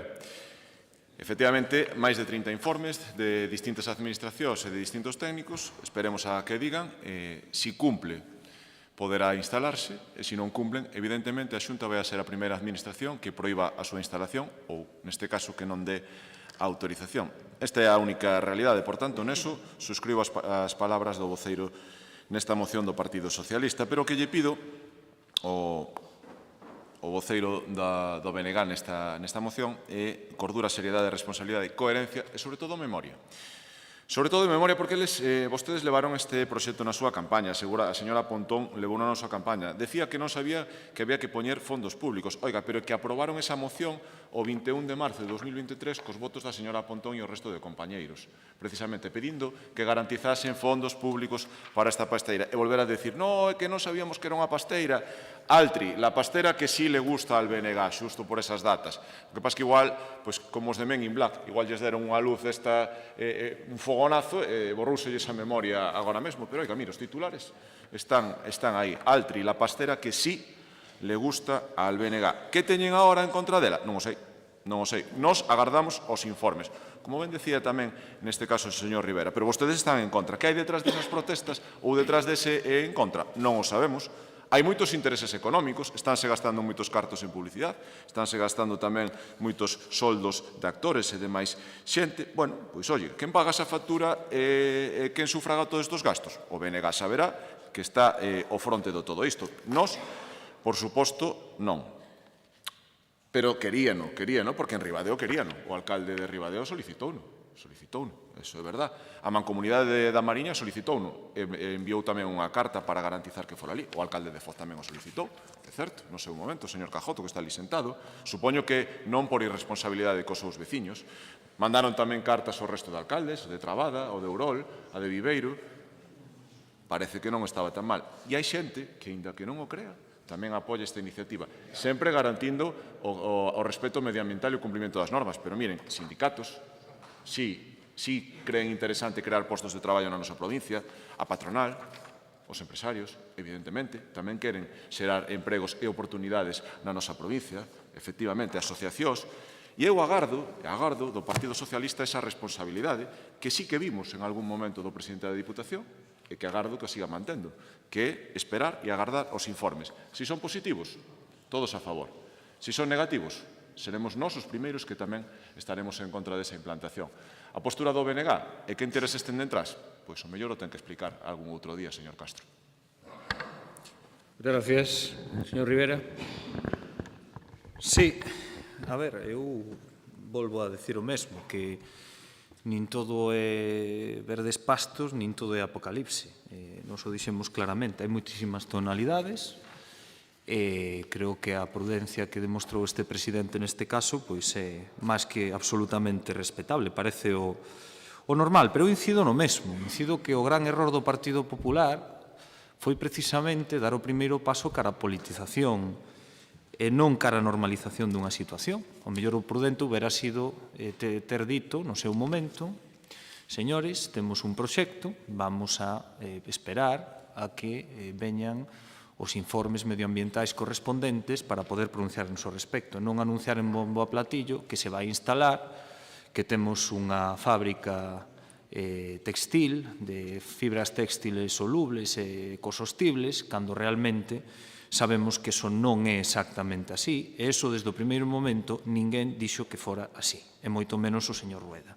Tampouco se dixo nada na financiación, se puxo en tela de xuizo o Goberno do Estado xa antes de saber se a financiación. Home, cando un fai un proxecto que necesita de investimento público, que todos sabemos que eso é necesario, o primeiro é saber se son proxectos que teñen cabida dentro das convocatorias dos fondos Next Generation ou dos fondos ordinarios europeos que ten o Goberno do Estado.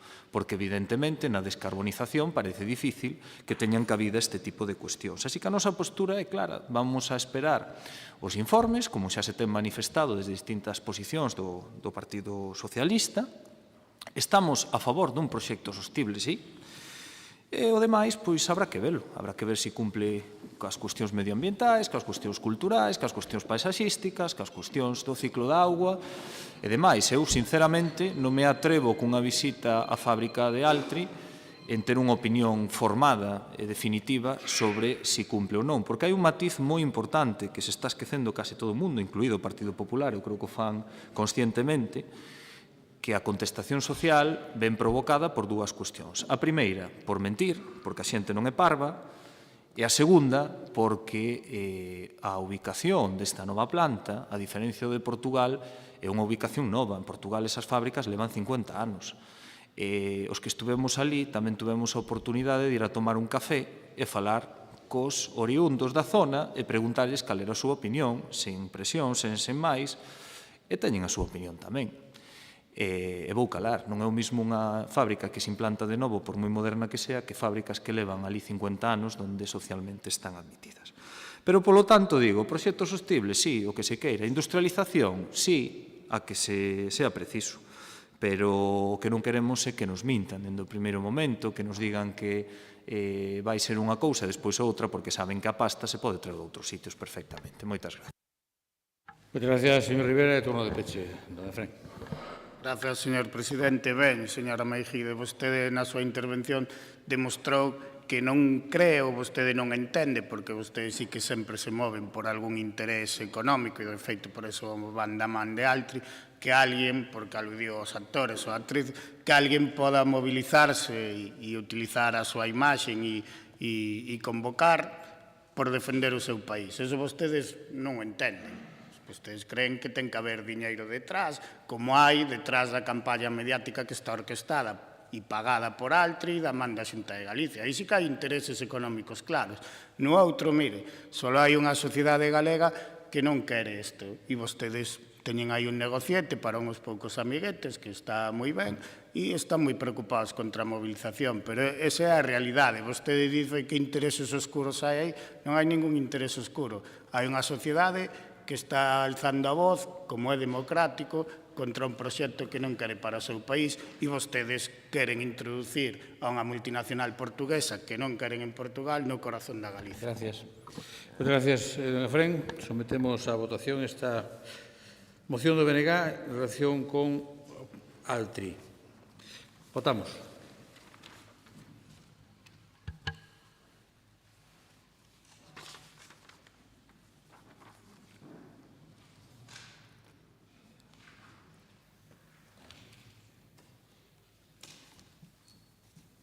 Votos emitidos 24, máis un voto telemático. A favor 2, máis un telemático 3. Votos en contra 12, abstencións 10. Queda rexeitada esta proposta. Pasamos ao punto número 8, que é unha moción do Grupo Provincial Popular para que a Diputación de Lugo se dirixa ao Goberno de España para que adopte as medidas para o mantemento de Muface e garantir a atención sanitaria dos mutualistas. Dictamen da Comisión. A Comisión Informativa de Asuntos do Pleno, por maioría, coa abstención do ilustrísimo señor presidente don José Tomé Roca e das señores e señoras diputados e diputadas don Carlos López López, don Pablo Rivera Capón e dona Marisol Morandeira Morandeira, representantes do Grupo Provincial Socialista, e da señora deputada dona Iria Castro Fernández, representante do Grupo Provincial do Bloque Nacionalista Galego, acorda dictaminar favorablemente a moción presentada e levala ao Pleno para a súa aprobación se procede. Moitas gracias, señor secretario. Para explicarnos a moción do Grupo Popular, ten a palabra o señor Demetrio. Bos días, moitas gracias, señor presidente. Bueno, quero empezar esta intervención aclarando algo que dixo o presidente ao principio deste pleno, non? Por alusións referente á visita que fixemos ao Parlamento o día 4 de novembro para escoitar a presentación e a defensa que tiña que facer o presidente nesa comparecencia para explicar o orzamento da Diputación. Evidentemente, acudimos varios diputados do Partido Popular, consideramos que era algo importante para a provincia de Lugo e para os nosos veciños, por eso estar ali considerámoslo de especial importancia e acudimos por responsabilidade.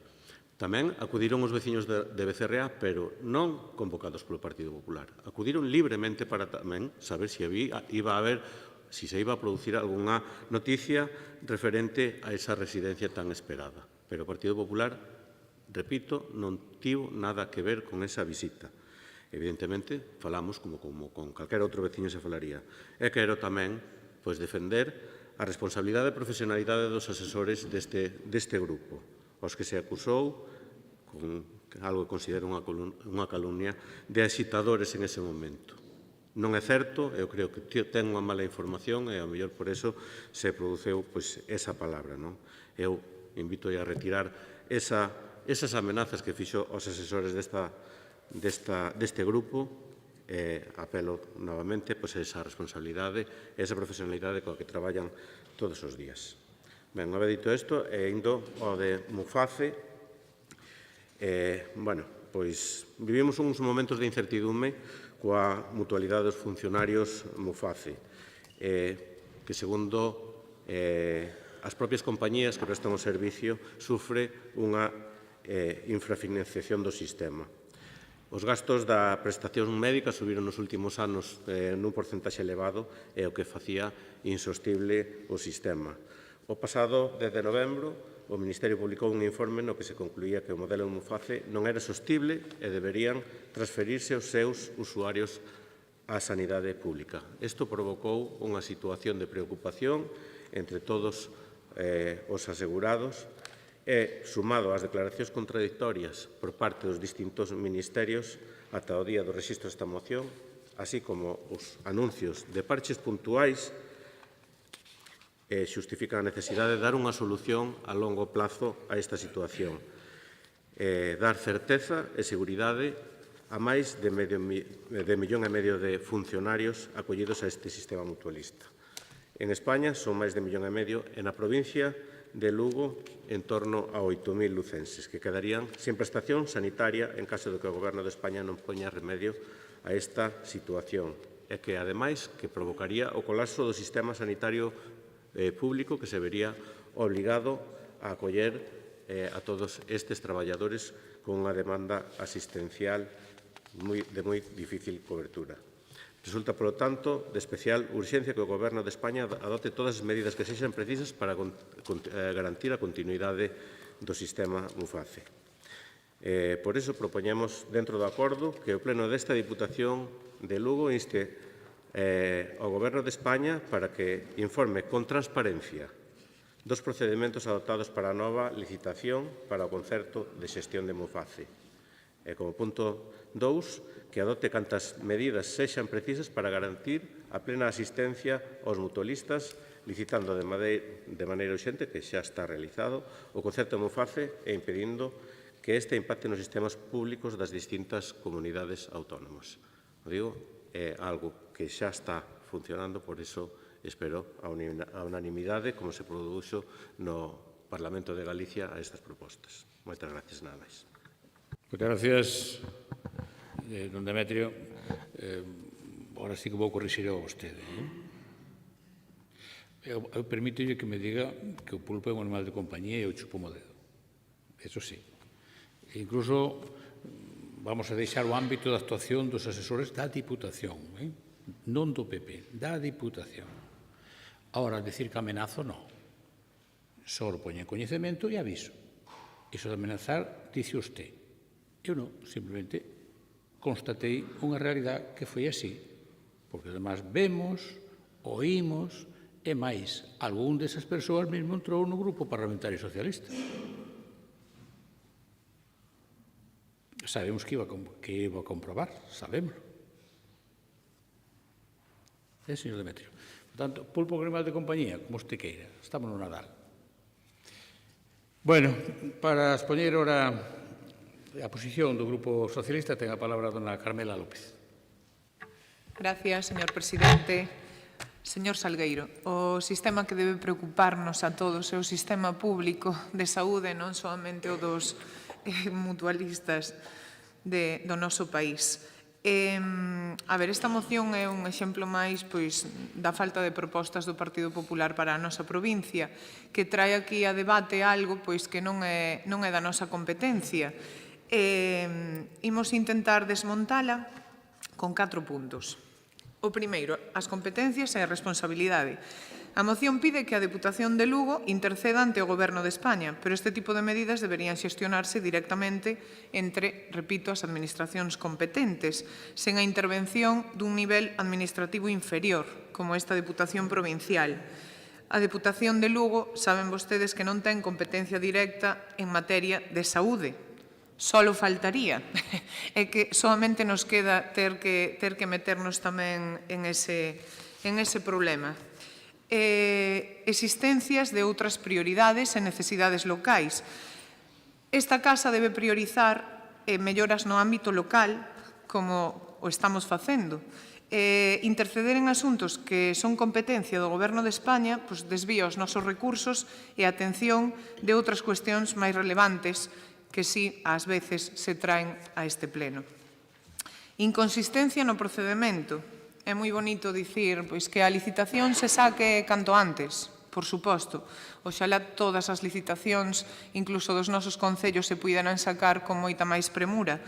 pero esa falta de concreción nas propostas fai que a moción sexa algo máis simbólico que unha proposta sólida de mellora. As demandas deben ser detalladas, explicando non soamente as deficiencias, sino poñendo solucións encima da mesa. As posibilidades de solucións a nivel autonómico. Voto en falta que nesta moción se valore a implicación da Xunta de Galicia, xa que ela é a que ten competencia, non? En lugar de instar soamente ao Goberno central, podería ser máis útil un enfoque integral que inclúa a cooperación do Goberno galego. Vostedes veñen a este pleno, pois como sempre, coa intención de destruir, sobre todo o que sexa con tal de atacar o Goberno de Madrid, que se ve que ao mellor non se fían moito vostedes da capacidade de Feijóo como líder da oposición. E niso fan ben, non llo nego. Nada máis. Gracias. Moitas gracias. E por o Grupo do BNG ten a palabra don Efrén. Grazas, señor presidente. Ben, nos creemos que o sistema de Muface, a verdade que é un sistema arcaico e caduco, porque non ten ningún sentido para nós que aqueles e aquelas que están ao fronte dos servicios públicos e que cobran o seu salario para defendelos, despois na sanidade teñan que acudir á sanidade privada. Iso é algo que rompe con calquera lógica e, ademais, na práctica, moito antes desta crise que lamentamos de Muface, vese o que decimos que é a sanidade privada, porque eu falei con moitos usuarios de Muface e como foi cambiando a atención por as aseguradoras privadas, non? E como agora fálase de que este cambio podería colapsar a sanidade pública, pero a realidade é que calquera dos asegurados de Muface, cando tiñan unha enfermedade grave, realmente grave, acababanlle dando largas e largas até que tiña que chegar a sanidade pública para cubrir esas enfermidades, porque a sanidade privada son negocio. Vostede empezou a súa exposición, señor Demetrio, moi preocupado por as aseguradoras privadas. Bueno, antes iban da mão de Altri, ora das aseguradoras. Non nos preocupa eso. Nós o que sí que creemos é que todos estes traballadores e traballadoras teñen que pasar ao Servicio Público de Sanidade, pero sí que somos conscientes de que eso hai no que facer dunha forma programada e ordenada, e nesa parte da moción sí que estamos de acordo, pero na outra é que nós non llevemos lógica que exista, xa decía ao principio, para nós é un sistema arcaico e caduco e ademais que mostra, e os seus usuarios están a sufrir, a peor cara ou a única cara da sanidade privada, que é meramente un negocio, e en canto non salen as contas, ou ben te derivan á sanidade pública ou ben te deixan de atender, e o que está pasando con Muface, porque tampouco está moi claro que as contas que din as aseguradoras sexan así. Racharon a baralla cunha posición de forza, agora ten aliado a vostedes, pero tampouco está moi claro que a cantidade que aporta o Estado sea tan deficitaria para estas aseguradoras. Por lo tanto, bueno, cando se pide luz e taquígrafos, eu creo que tiña que ser dos dous lados, non? No goberno, que xa é por lei, cando se fai unha tramitación e un concurso público, pois xa hai luz e taquígrafos por lei, pero eu creo que tamén, bueno, creernos a pies juntillas os números das aseguradoras de sanidade pública, pois a verdade é que eu non mos creo. Non mos creo porque dedícanse, bueno, vese en países como Estados Unidos que se dedican a non darlle cobertura aos seus clientes, e ese é o modelo como se ganan diñeiro con a sanidade privada. Por eso digo que nós non creemos neste modelo e sí que creemos que hai que fazer unha transición para todas estas traballadoras e traballadores públicos e que pasen a estar protegidos por a sanidade pública co reforzo correspondiente. Moitas gracias, don Efrén. Señor Demetrio, segundo turno. Moitas gracias. Non vou ser eu quen defenda as empresas privadas. O que defendemos é que os traballadores continúen ca súa asistencia sanitaria. Traemos esta moción precisamente polas dúbidas, as contradicións entre ministros e ante as críticas os anuncios que houve posteriormente, que siguen sembrando máis dúbidas. Vemos que o día 23 foi publicado o novo prego e que as aseguradoras aínda non se pronunciaron. A Deslas, que ten a metade prácticamente da cota de Muface, polo que é a principal aseguradora, está en dúbida se se vai presentar ao concurso, porque considero insuficiente respecto ao que tiñan solicitado. Temos máis dúbidas porque, precisamente, a ministra de Sanidade, Mónica García, do partido Sumar, que é parte do goberno do Estado, pois é partidaria de acabar con Muface, traspasar aos funcionarios o Sistema Nacional de Saúde. É a propia ministra de Sanidade, a propia ministra de Sanidade que chegou a decir que as mutualidades son unha anomalía do sistema. Respecto ao que dice o Partido Socialista, non podemos instar, si é o que facemos en todos os plenos. Si aquí o Partido Socialista instou a Xunta de Galicia nas súas dúas mocións, para que estamos logo. Non podemos pedir ao Goberno Central, podemos pedir á Xunta. Ou pedimos a donde non gobernamos. Bueno, pois eu creo que por responsabilidade así o facemos e faise a diario nesta Diputación. Entón, o que pedimos é un mensaxe de apoio. Un mensaxe de apoio aos mutualistas e, por lo menos, clarificar a situación. Que se lancen mensaxes claros de apoio. Estas mesmas propostas, como dixen anteriormente, foron aprobadas no Parlamento sin votos en contra, cos mesmos puntos de acordo. Non é cuestión de destruir. O sea, é unha moción, claro que é unha moción bastante suave, non? Por iso, porque buscamos o apoio e a unanimidade na súa votación. En canto a BNG, que dice que Muface é un sistema arcaico, non vou entrar en definirlo así, pero o que nos preocupa a nós son os traballadores e o mantemento do sistema sanitario que se podería ver colapsado se isto se fixera de golpe, se anulara os concertos con Muface.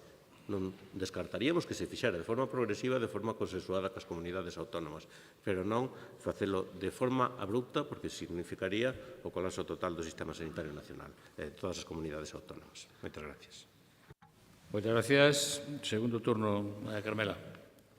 Ben, di que teñen dúbidas. Eu creo que se fose un partido serio, o presidente Rueda e o conselleiro de Sanidade pois terían falado coa ministra ou co presidente do goberno, poñendo a sanidade galega a disposición de todos os galegos e galegas. Mandaríanlle unha mensaxe á xente de tranquilidade, estamos seguindo a situación de Muface, estamos en conversas co goberno, estamos traballando para atopar solucións, pero claro, o enfoque da proposta de acordo di non ser destructivo, pero informe con transparencia dos procedementos. Xa se dá por feito que está sendo sin transparencia. E o punto 2 adopte cantas medidas sexan precisas en concretar, e a única que concreta, licitando de maneira urxente, resulta que xa se licitou. Agora acaba de falar vostede do prego, e teño aquí esa mensaxe que se enviou a todos os mutualistas dicindo desde o Consello de Ministros que se autorizou o 17 de decembro a licitación. Co cal, como imos a votar a favor con esta exposición de motivos que non pretende máis que ter ese afán destructivo sempre contra o Goberno Central? Por suposto que podemos instar a entidades superiores a mellorar a vida dos galegos e galegas, en concreto dos nosos veciños e veciñas de Lugo, pero é o enfoque que lle dan sempre ás súas mocións buscando ruído, buscando que sempre haxa esa crispación en todos os asuntos que traen a esta casa. Moitas gracias. Moitas gracias. Segundo turno, don Efraín. Ben, nos para definir a nosa postura, eu creo que quedou claro que o BNG non comparte o modelo de Muface e cree abertamente que hai que ir cara a un modelo en que todas esas traballadoras e traballadoras pasen o servicio público de saúde, pero, como lles decía, hai unha parte da moción na que sí que estamos preocupados e que pois eso hai no que facer dunha maneira ordenada. Non compartimos en que haxe que darlle o que queren as aseguradoras e perpetuar este modelo, que xa decimos que para nós é un modelo caduco, pero sí que é verdad que nos falamos cos traballadores e xenera preocupación. Non van estar descubertos, eso é certo, porque, por sorte, temos un servicio público de saúde que atende a calquera persoa, sean as condicións que sean, e canto máis se son traballadores públicos do noso país, pero é unha situación desagradable para os mutualistas e, polo tanto, nese sentido, en que sí que compartimos que hai que facer esa transición de modo ordenado, pois ímonos a abster nesta moción. Moitas gracias, don Demetrio. Turno de peche. Ben, moitas gracias. Respecto ao que dice o Partido Socialista, que debería a Xunta falar coa ministra cando esta decisión se tomou de forma unilateral sin consultar a ninguna comunidade autónoma. Debería falar o Ministerio antes de tomar este tipo de decisións, debería falar cas distintas comunidades autónomas e non esperar facelo primeiro e solicitar falar despois. Si entenden que é algo que xa está cumplido, porque non votan igual que se fixo no Parlamento de Galicia, porque non apoian esta proposta. Eu creo que dice pola exposición de motivos. A exposición de motivos non dice nada extraño, nada que sexa fora da realidade. Dice precisamente o que foi pasando todos estes días. É esa situación que se creou de incertidume en todos os mutualistas. Nada máis. Eu creo que é algo claro. Non vai de ningún ataque contra ninguén, simplemente que solicitamos que se poñan as cousas encima da mesa e que se solucione o antes posible esta situación de incertidumbre. Nada máis. Moitas gracias. Moitas gracias, don Demetrio. Pois sometemos a votación esta proposta do Partido Popular sobre Muface. Votamos.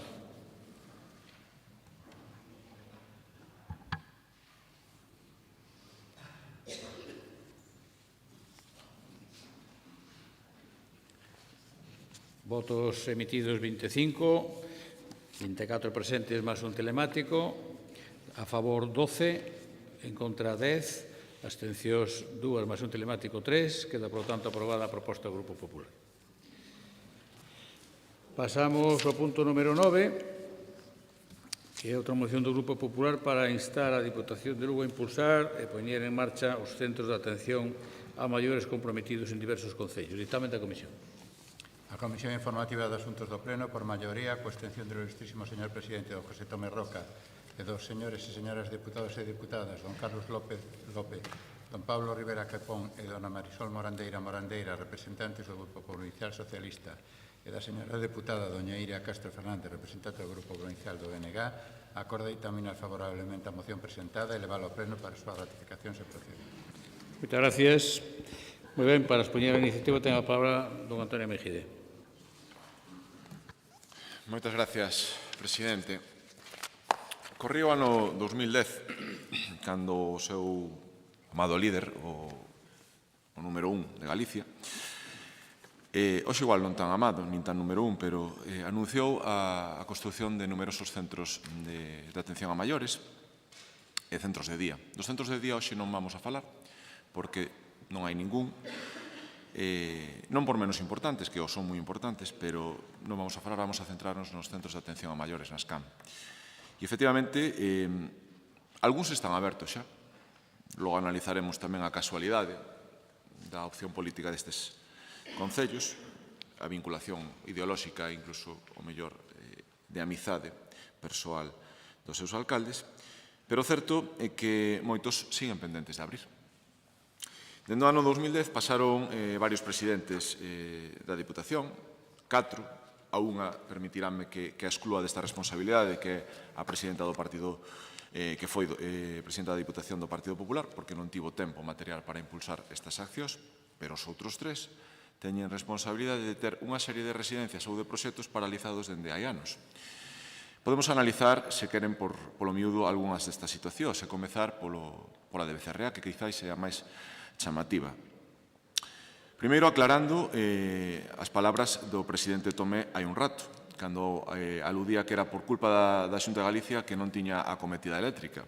Home, leva 3 anos sin acometida eléctrica, solicitaron o permiso o 18 de setembro deste ano, deronlle o permiso o 26 de novembro, foron 2 meses a tramitación, tan mal non creo que o tratasen na Xunta de Galicia, 2 meses para esa tramitación, pero bueno, se vostede quere xustificar con 2 meses de tramitación 3 anos de paralización, vostede libre. E fala do PIA, efectivamente necesario, e que da a Xunta de Galicia, que evidentemente non lle pode dar se non o solicita. Claro, o primeiro paso será que o solicite. Por tanto, esa anotación tamén, vexo que está anotando, aproveite para non esquecerse de solicitalo. Pero non hai cociña, non hai mobiliario, non hai servicio, non hai data de apertura. E todo isto por capricho político de PSOE e BNG, e porque non queren dar en ningún xeito favorecer, probablemente, a este Concello, de forma absolutamente irresponsable e facendo un dano irreparable á comarca da montaña. Esta está terminada, pendiente de equipar e de poñer en marcha, e hai outras que están en marcha, pero a un ritmo, vamos a decir, como mínimo lento. Foron a ver esas obras, imagino que algunhas sí, pero, por exemplo, na Ponte Nova o ritmo de execución é tamén baixo. Asinouse o convenio no 18, rematouse o proxecto no 19, e a construción sigue dilatando e dilatando plazos. O último foi outro retraso ata, como mínimo, o 15 de agosto de 2025. Por que vai tan despacio? Pois tampouco sabemos, pero casualmente tampouco mellor hai a relación máis estreita e máis amigable hoxe por hoxe. Estes dous primeiros alcaldes eran socialistas, pero esta terceira que vou a citar é socialista e ademais parece que é afín, por tanto non debería haber problema. Falo de Guitiriz, que tamén vai acumulando retrasos, acabase de firmar agora 9 meses de retraso para esta execución. Tamén pedimos axilidade para esta obra, entendemos que é importante tamén para os seus veciños, porque polo medio caeu tamén unha casa con alto valor histórico, como é a Casa da Botica, unha pena que eses anos de paralización. E cambiamos de partido, se queren, Pobra do Brollón, convenio asinado no 18, 5 contratacións desta residencia, que vai a un ritmo tamén mellorable, olvidáronse hasta de anunciala nos orzamentos, non vai nin na nota de prensa dos orzamentos, despistáronse de poñela, non sei por qué, non conozco o motivo. Pero, bueno, estes tres concellos polo menos teñen a esperanza de ver ali ladrillos, traballadores, que van avanzando lentos, pero van avanzando esas obras.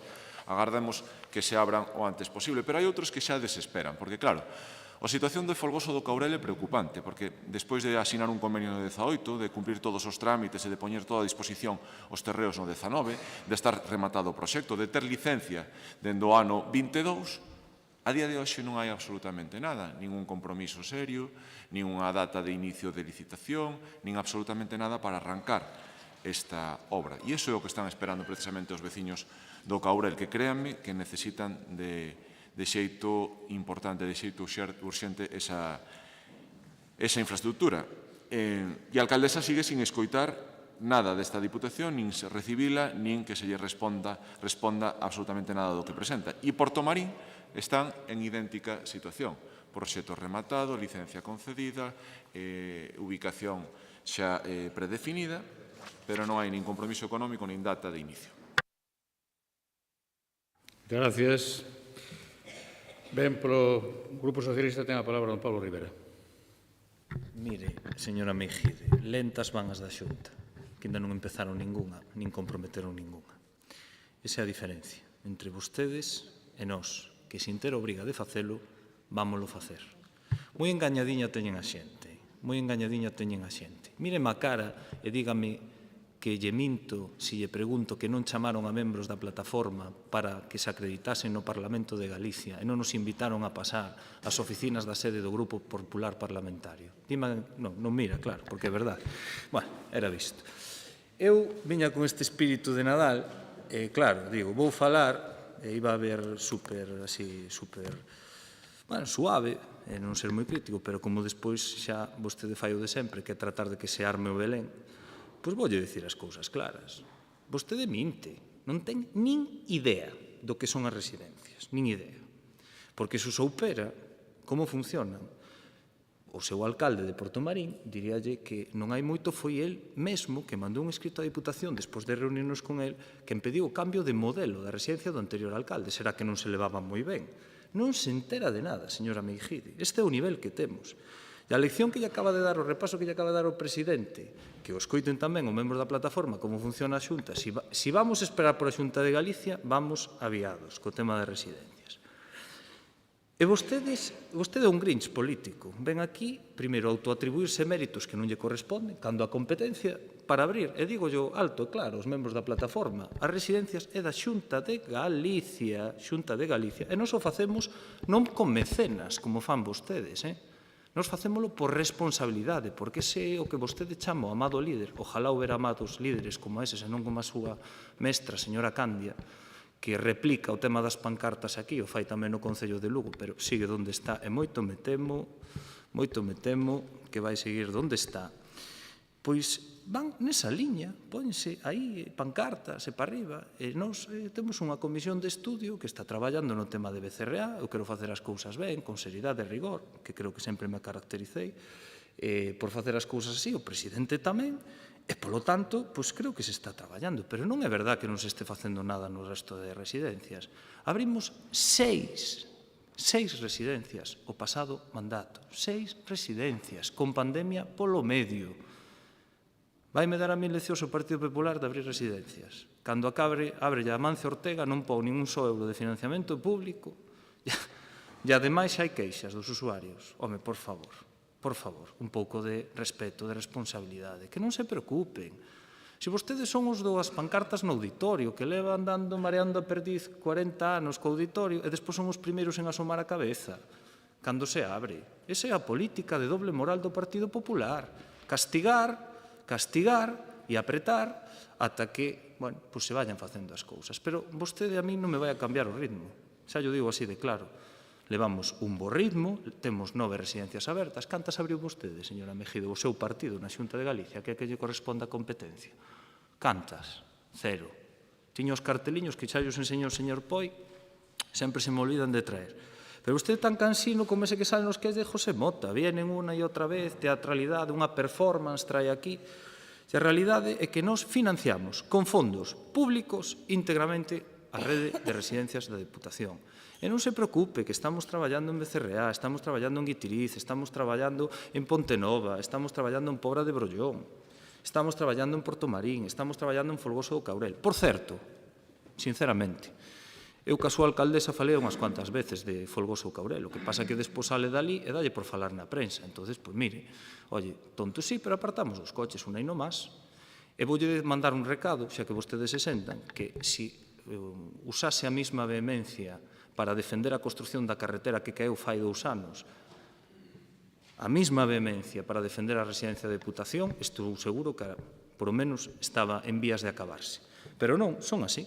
Vostedes tamén deberían sentarse, falar das residencias e ver o que lle supón a Deputación, os costes que hai, e lle podo dicir que o compromiso desta institución que as residencias é absoluto.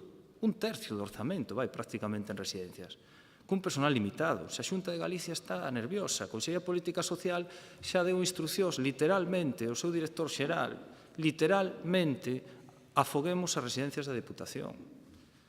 Porque o decreto que acaba de aprobar a Xunta de Galicia, que obriga a ter enfermería, suponlle un coste adicional. Vai non pagar vostede? Non, porque vostedes non fan nada. Non fan nada. 25 anos sin abrir unha residencia pública. Gracias. Moi ben, polo grupo do BNG ten a palabra don Efrén Castro. Ben, como decía, rematamos o ano como empezamos e é con este xa é o exercicio de demagoxia extrema. Mira, antes noutra moción decía o señor Balado, puñase todo, é que, claro, o que non fan os outros encima exíxenolo a nós, pero así moi alterado. Bueno, é que, mire, é evidentísimo, porque o dice a lei, que as competencias de construción dos centros de atención a maiores son da Xunta de Galiza. E vostedes non fixeron nada. Nada de nada. E veñen aquí os que estamos facendo o que non fai a Xunta de Galiza por responsabilidade con os maiores e quizás con algunha responsabilidade económica para a institución, porque digolle que a realidade é que para unha institución provincial como é a Diputación e para o seu orzamento, manter eso é un esforzo moi grande, moi grande. E por eso teñen vostedes as competencias. E non fan nada, bueno, sí, agora cambian a lei, despois na tramitación de algunhas residencias, pois, que sei, pois o Pía de Ribadeo pois tardou máis dun ano, bastante máis dun ano polo que fora, porque era unha tramitación moi complexa e polo que fora. Esa é a aportación da Xunta de Galicia, poñer paus nas rodas, as que se van facer. E non facer nada, de nada, de nada, cero en atención a maiores, tendo as competencias e tendo os diñeiros, e veñen aquí unha tras outra a decirnos como hai que facer. Pois mire, se quere que lle expliquemos, claro, vostede non ten experiencia de xestión, pero sí que dá moito traballo abrir unha residencia igual que outras cousas. son proxectos complexos, falou de Polo Eurollón. Pois mire, a licitación pública quedou deserto, o mellor me ten que corregir o señor Rivera, pero deserto ás veces, unha non quedou deserto, pero abandonaron a contrata. Mire, eso son cousas que pasan cando se fan. Ora, claro, cando non se fan non vas ter ningún problema nin na xestión, nin na contratación das obras. Eso está clarísimo. Por lo tanto, a verdade é que me daría vergonza abandonar como abandona o Partido Popular os maiores da nosa provincia e vir aquí abanderaos de qué? Porque, mire, si tanto lle preocupan as residencias da Deputación, oiga, colaboren. Por que non veo a Xunta de Galicia a negociar? Mire, nós non as fixemos, vos xa tedes aí un proxecto, vamos cofinanciar ou vamos asumir nós a xestión desas residencias, xa que non temos a... Pero non, eso non. Nin o fan, nin o propoñen vostedes. Vostedes solo engañar a xente e dicirles, mire, o que vos están facendo non vos las queren facer. Pero como é de creíble eso? Como é de creíble que a institución que contrata as obras e as está abrindo é a que non quere facer, e a que ten a competencia e non fai nada, é a que está defendendo os maiores da nosa provincia. Eso hai que ser moi parvo para creerlo. Moi parvo. E a xente non lle é parva. Vostedes creen que sí. E por eso, pleno tras pleno, veñen con esta matraca. Pero é que xa cansan aún, cansan a institución e a inteligencia das persoas. Porque... mire, se vostedes fixeran o seu traballo ou se houberan proposto dentro da Consellería de Medios colaborar, cogestionar, axudar a financiar as obras, nada, cero. E mira, xa que foi a casos concretos, vostede faise portavoz do señor Martínez, BCRA tuvo unha proposta de ter un centro de atención a maiores construído pola Xunta na época do bipartito. E negouse o señor Martínez, que ahora tamén tanto cree que lle tardan. Xa podía ter un centro de atención a maiores hai moitos anos, construído por quen ten as competencias, que era a Xunta de Galiza. Así que vostedes só veñen aquí a envenenar e engañar, e mentras este goberno que fai é cuidar dos maiores desta provincia e seguir traballando, e no ano que ven seguiremos nas mismas. Vostedes abandonando, como están facendo, os maiores da nosa provincia e nós traballando por o cuidado dos maiores dela. Moitas gracias, don Efrén. En segundo turno, señora Mejide. Dice o señor Castro que se cansa, non se vai a reventar de tanto traballo o fronte desta institución, non se vai a reventar de traballar e respostar o porqué teñen esas residencias paralizadas durante hai tantos anos. Fala de vergoña. Vergoña é ter un inmoble terminado onde hai 3 anos, paralizado, deixando pudrir, sen facer absolutamente nada. Poña de exemplo, señor Rivera, o Auditorio de Lugo, e é un bo exemplo. 8 anos parado porque o PSOE e o BNG da cidade de Lugo non lle deu a gana de abrilo. 8 anos cerrado. 5 anos desde que lles deu por asinar o convenio, perdón, a recepción do auditorio, por certo, sin poñer ninguna coma nese acto de recepción, porque estaba en perfectas condicións. Pero, bueno, non vamos a entrar nese debate, que cando quera podemos terlo tamén. E, por certo, claro que vamos á inauguración. Evidentemente, sufragou os gastos íntegramente a Xunta de Galicia. Evidentemente, os representantes da Xunta de Galicia poden estar, claramente. Mire, o repaso que nos deu o presidente. Oiga, pero o presidente deu unha data falseando a realidade. Efectivamente, solicitaron un permiso un 18 de setembro, deronlle a autorización o 26, 2 meses, non sei que repaso nos deu. Nos deu, ou allá nos den moitos repasos así, pero que a verdade é que a Xunta de Galicia e o que demostrou é que actúa de forma dirigente e rápida. Ojalá yo presentaran 3 anos antes, cando pararon a obra. Ojalá xa tiveran presentado o PIA, e xa poderíamos estar falando de que se estaba tramitando, pero non teñen. Como tampouco teñen iniciadas as obras en Cervantes, en Ourol, nin en Pantón, nin no Sabiñao, non hai absolutamente nada. E iso que queremos saber, se van a facer algo, se van a abrir a de BCRA, se van a abrir as outras que están, e cando van a abrir as que están en obras, e que van a facer con Caurel Portomarín e estas que lle acabo de citar. Que pensan facer? E falan da Xunta. Bueno, a mí encántame que fagan oposición á Xunta. Dicen que non fai nada a Xunta de Galicia. Oiga, pois dice que non se inaugura ningún centro, pero isto é antas de Ulla. Están a piques de terminar unha residencia pública da Xunta de Galicia. Inda pasei a semana pasada por ali a ver como estaban as obras e están avanzando a un xeito, eu creo que bastante razonable, a mellor mellorable, pero sí moi razonable. Por tanto, A última residencia, a máis grande das que se abriu, foi en Lugo, con colaboración coa Fundación Amancio Ortega, evidentemente, pero quen sufraga a residencia, máis que a Xunta de Galicia. Pero dice que non fai nada e a Xunta ten 1.689 plazas a día de hoxe na provincia de Lugo, 1.689. 1.390 persoas cobran libranza, maiores, para colaborar no pago desas residencias. 3.103 plazas, 3.103 persoas se ven beneficiadas ou están cubertas a través de axudas ou prazas da Xunta de Galicia. Oiga, é mellorable? Sí, todo se pode mellorar. E a Xunta de Galicia pode mellorar, por suposto, pero sexamos justos. E a Diputación estamos pedindo o que se comprometeu, non que faga nada máis que o que se comprometeu. Naide lle está pedindo nada novo. Simplemente o que vostedes comprometeron e prometeron durante anos. Ahora que chega o momento da verdade non cumplen. E iso é o que lle estamos demandando hoxe con esta iniciativa, que cumplan cos vecinos. Gracias. Señor Rivera, segundo turno. Sí, se tanta urxencia ten a alcaldesa de Folgós ou o alcalde de Portomarín, pídalle á Xunta. Que as pidan á Xunta. É moi fácil. Nos temos o ritmo que temos os traballadores que temos e damos o que damos. Eso sabe todo o mundo. Tudo que vostede o saiba, pero cando plantexan estas cuestións, eu creo que teñen que ser un pouco cuidadosos, porque hai equipos técnicos traballando detrás. Eu teño as espaldas anchas, e o que vos diga vostede, entrame por un oído, sáme por outro. Porque cando vostede abra algunha residencia na súa vida, o mellor xa está fora da política ou nin se jubila. Entón xa levo unhas cuantas. Entón, é o que esforzo que supón, e pido un respeto para todo o equipo técnico que está con estas cuestións e que está traballando nas comisións de estudo, que non son comisións desas que fai o PP, as de investigación amañadas por vostedes. Non, son cousas máis serias, con técnicos que analizan e auditan as situacións e analizan os modelos de xestión. Pero, bueno, a vostedes non lle vai nin lle ven. Eu creo que o auditorio non o pagou vostede, pagaron os impostos dos lucenses, non se equivoque. Non se equivoque, porque ven vostede un pouquiño subido. E todo o que sube cae, todo o que sube cae. Xa lle recordei aquela canción que vostede mola mazo porque é como Rocky Balboa. Rocky Balboa tamén acabou caendo. Rocky Balboa era dos que encaixaba golpes, pero acabou caendo tamén. E vostede, o mellor, máis pronto que tarde, porque a política que lle dicta a súa mestra dende o Parlamento de Galicia ou non sei dende onde, pero nunca sabe moi ben non está, non dá resultados, señora Meijide. Non lle deron resultados ao señor Castiñeira, non lle deron resultados a ela, e non sea tan parvo como para facerlle caso, deixarse levar.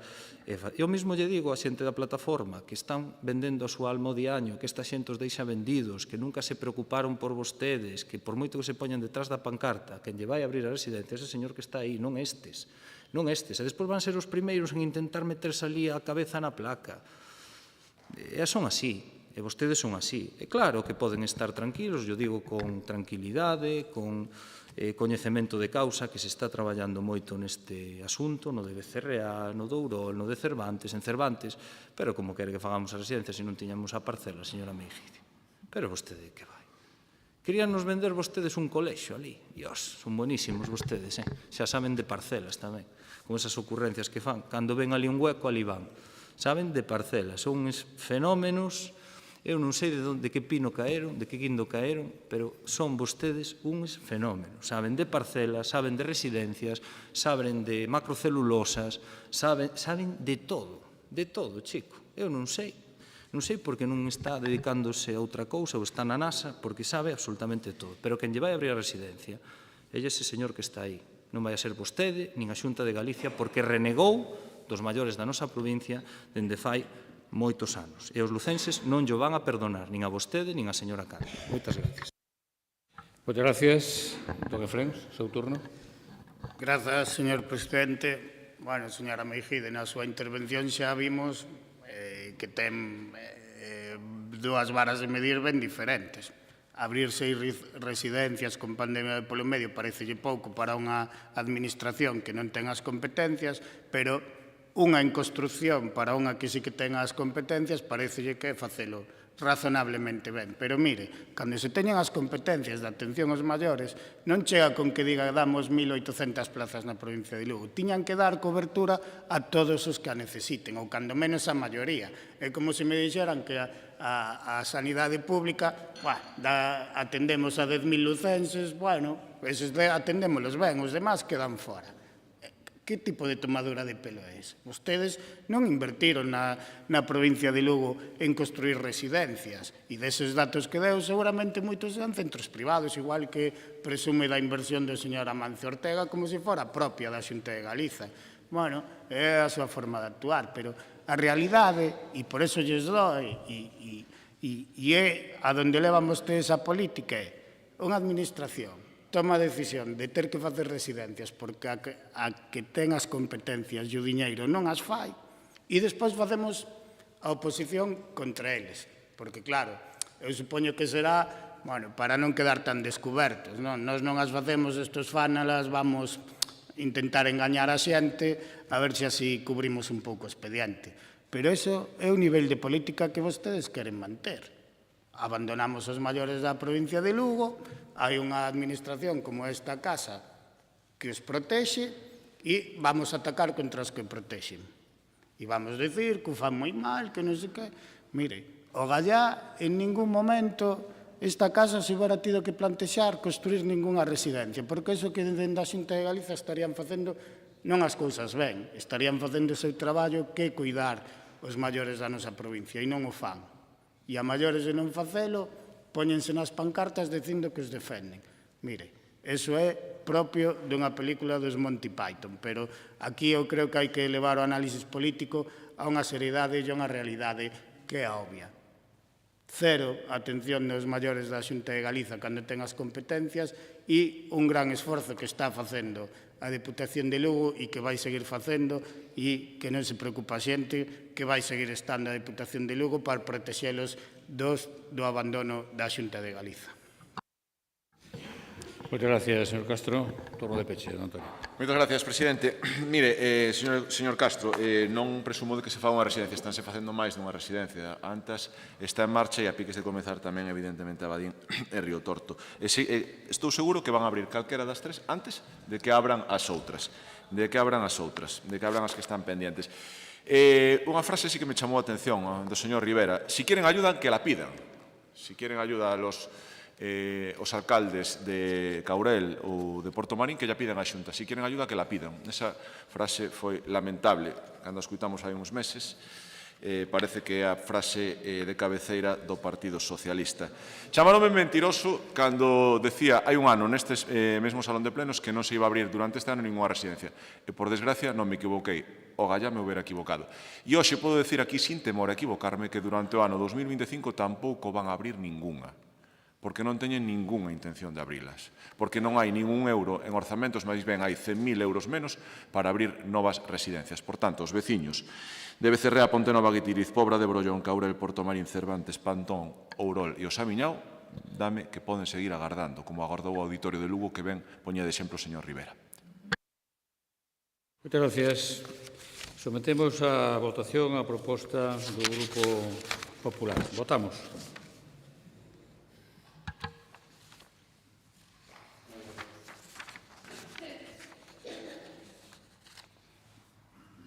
Votos emitidos 24, máis un voto telemático 25, votos a favor 12, en contra 12, máis un voto telemático 13, por tanto queda rexeitada a proposta do Grupo Popular. Pasamos ao punto número 10, que é a dación de conta da auditoría.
Continuamos a sesión.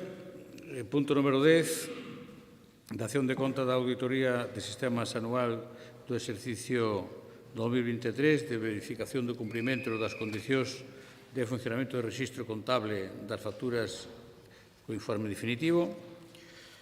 Punto número 11, dación de conta da resolución do Departamento Territorial de Lugo da Consellería de Economía e Industria da Xunta de Galicia pola que se conceda a autorización administrativa previa á construción dunha instalación eléctrica no Concello de Becerreá. Punto número 12, dación de conta do decreto 33/2024 do Xulgado Contencioso Administrativo número 2 de Lugo no procedimento ordinario.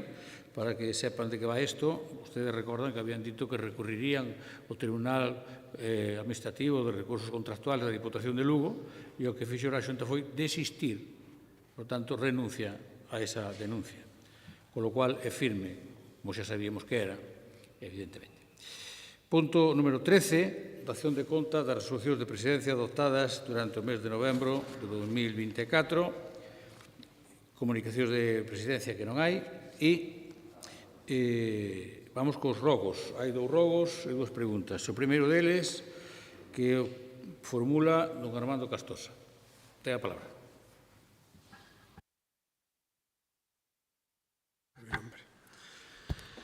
Moitas gracias, señor presidente, señoras e señores diputados e diputadas, demais persoas presentes neste salón, xente que creo que xa non queda aquí.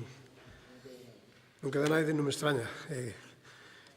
Dadas a hora que é. É conveniente, señor Castosa, que esas gracetillas non teñen lugar. Hai un rogo escueto, o público non se marchou. O público desaloxouse e usted sabe moi ben por que estaban aquí e por que se desaloxaron. Así que faga o rogo concreto, conciso, porque non é un discurso de punto de debate. Por tanto, fágame caso, porque se non tiene que quitarle a palabra. Vamos a acabar ben o ano. Formule. Señor presidente, sin acritud, intentaba saudar a todas as persoas deste salón. Si, que non hai, non? O Grupo Provincial Popular leva meses insistindo na necesidade de coñecer os bens que o equipo de goberno da Diputación de Lugo almacenaba nas naves situadas no polígono de Begonte. Despois de varias reclamacións, diputados deste grupo puideron acceder ao interior onde comprobaron o seu estado de abandono e que, en lugar de ser postas en valor, son empregadas como un almacén para todo tipo de materiais sen ningún tipo de control. Posteriormente, pedíamos a elaboración dun inventario para coñecer con detalle os materiais almacenados nestas instalacións e a súa utilidade. Recentemente, puidemos coñecer o contido deste inventario que recolle 203 referencias de elementos de diversa clase: esculturas, embarcacións, maquinaria, material deportivo e polideportivo, material de obra, equipamentos e electrodomésticos industriais. Moitos destes elementos poden estar xa en mal estado, debido ao tempo que levan depreciándose nesas naves, pero outros, tras unha posta a punto, poden ser útiles para concellos e outras entidades. A vista do exposto, o Grupo Provincial Popular solicita ao equipo de goberno da Diputación de Lugo que estableza un procedimento para a cesión gratuita dos elementos catalogados na nave de Begonte a concellos e outras entidades da provincia que así o soliciten. Espero que este rogo, sexa tido en consideración. Moi ben. Está formulado o rogo, non continúe, porque xa está. Este é un rogo, non é un debate. Este é un rogo. Xa está rogado e xa lle digo que non vamos a facer ningún mercadillo. Xa lle digo,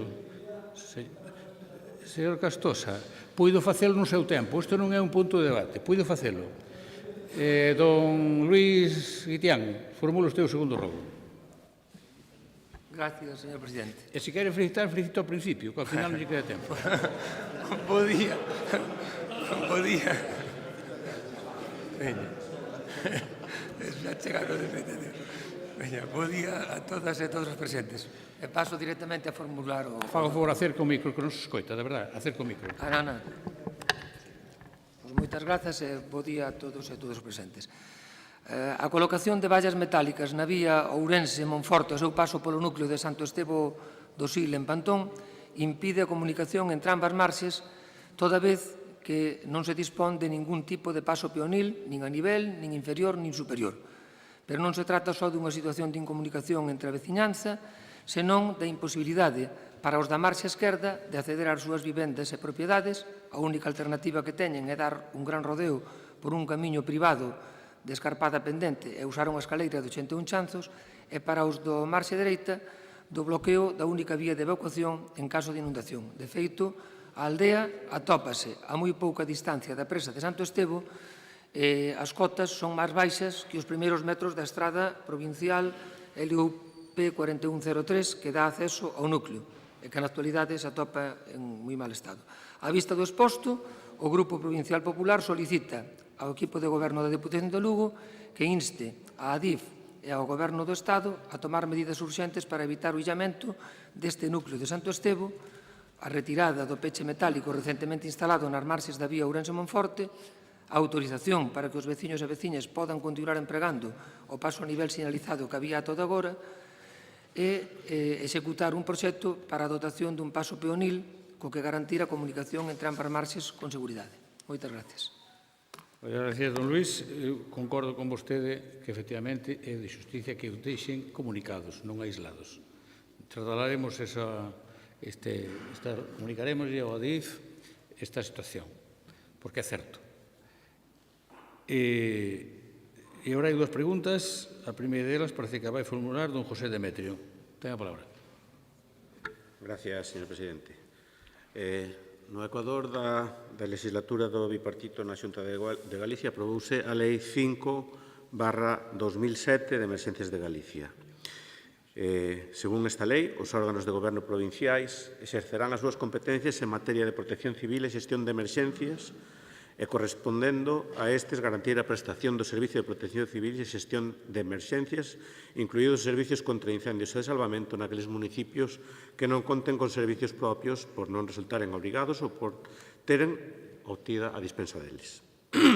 Na actualidade, este mapa na nosa provincia está marcada pola inactividade de dous grupos de emerxencias supramunicipais, os GES da zona da montaña oriental e o GES da zona os Ancares Lugo-Sarria, que xa non se contempla no novo convenio aprobado pola Xunta de Goberno desta Diputación. E ao que agora hai que sumar a situación do GES da zona da Mariña Central e Occidental con dificultade para cubrir o servizo debido á falta de personal e sin garantías de continuidade a partir do 31 de decembro. É dicir, dos 8 GES que debería haber na provincia non están funcionando os dous pertencentes á zona da montaña e con risco de pertencer este terceiro no Concello de Cervo. A alcaldesa, tras varios intentos de facer unha reunión coa Diputación e de solicitalo por varios medios, pois non tuvo contestación, non foi recibida para expoñer a situación grave a que se enfrenta polo alto custe que ten e para poder cumplir co que require a Lei de Emerxencias de Galicia e ao ter tamén denuncias e incluso unha sentencia judicial para poder seguir, por lo cual sería necesario unha modificación dese convenio. Por iso, a pregunta é a seguinte: que actuacións leva a cabo o equipo de goberno provincial para completar o mapa de emerxencias da provincia de Lugo e así asegurar que todos os GES operativos na provincia sigan prestando servicio público en materia de emerxencia, protección civil e prevención de incendios forestais e para recuperar os GES da zona da montaña oriental e o GES da zona os Ancares Lugo-Sarria que comenten a prestar o mesmo? Moitas gracias.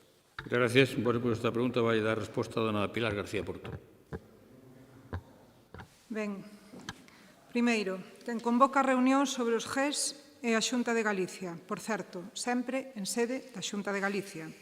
Segundo, quen propón o convenio ao resto de administracións que logo aprobamos en Xunta de Goberno é a Xunta de Galicia.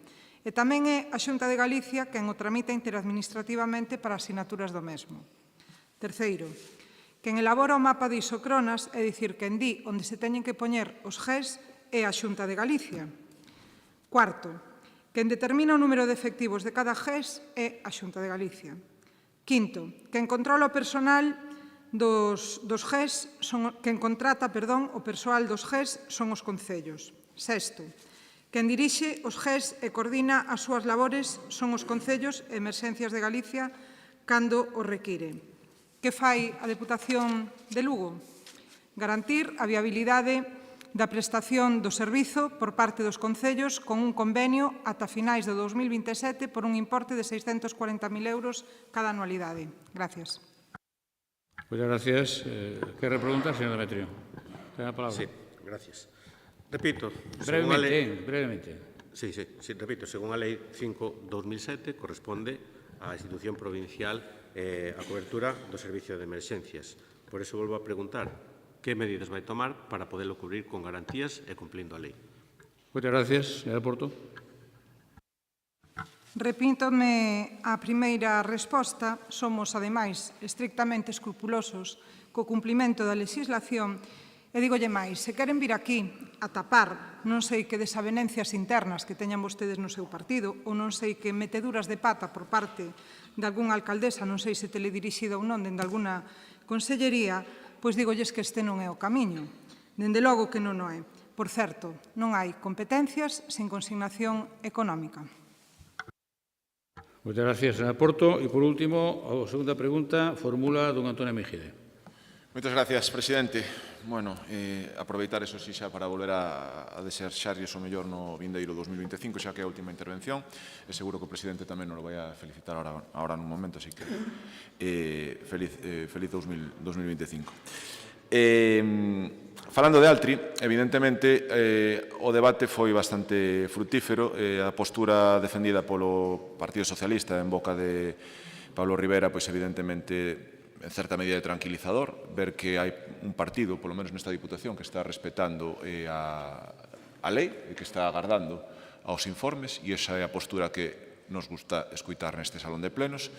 Pero presentamos esta pregunta porque nos vimos un pouco alarmados por dous motivos. O primeiro, pola posición do BNG dentro deste goberno, non sabemos que vai adoptar, a vista de que hoxe pedían prevaricar os funcionarios públicos e os cargos públicos da Xunta de Galicia, e en segundo lugar, pola postura do secretario xeral do PSDG-PSOE, que dixo, se pronunciou radicalmente en contra e, ademais, negou fondos europeos, non sabemos en boca de quen.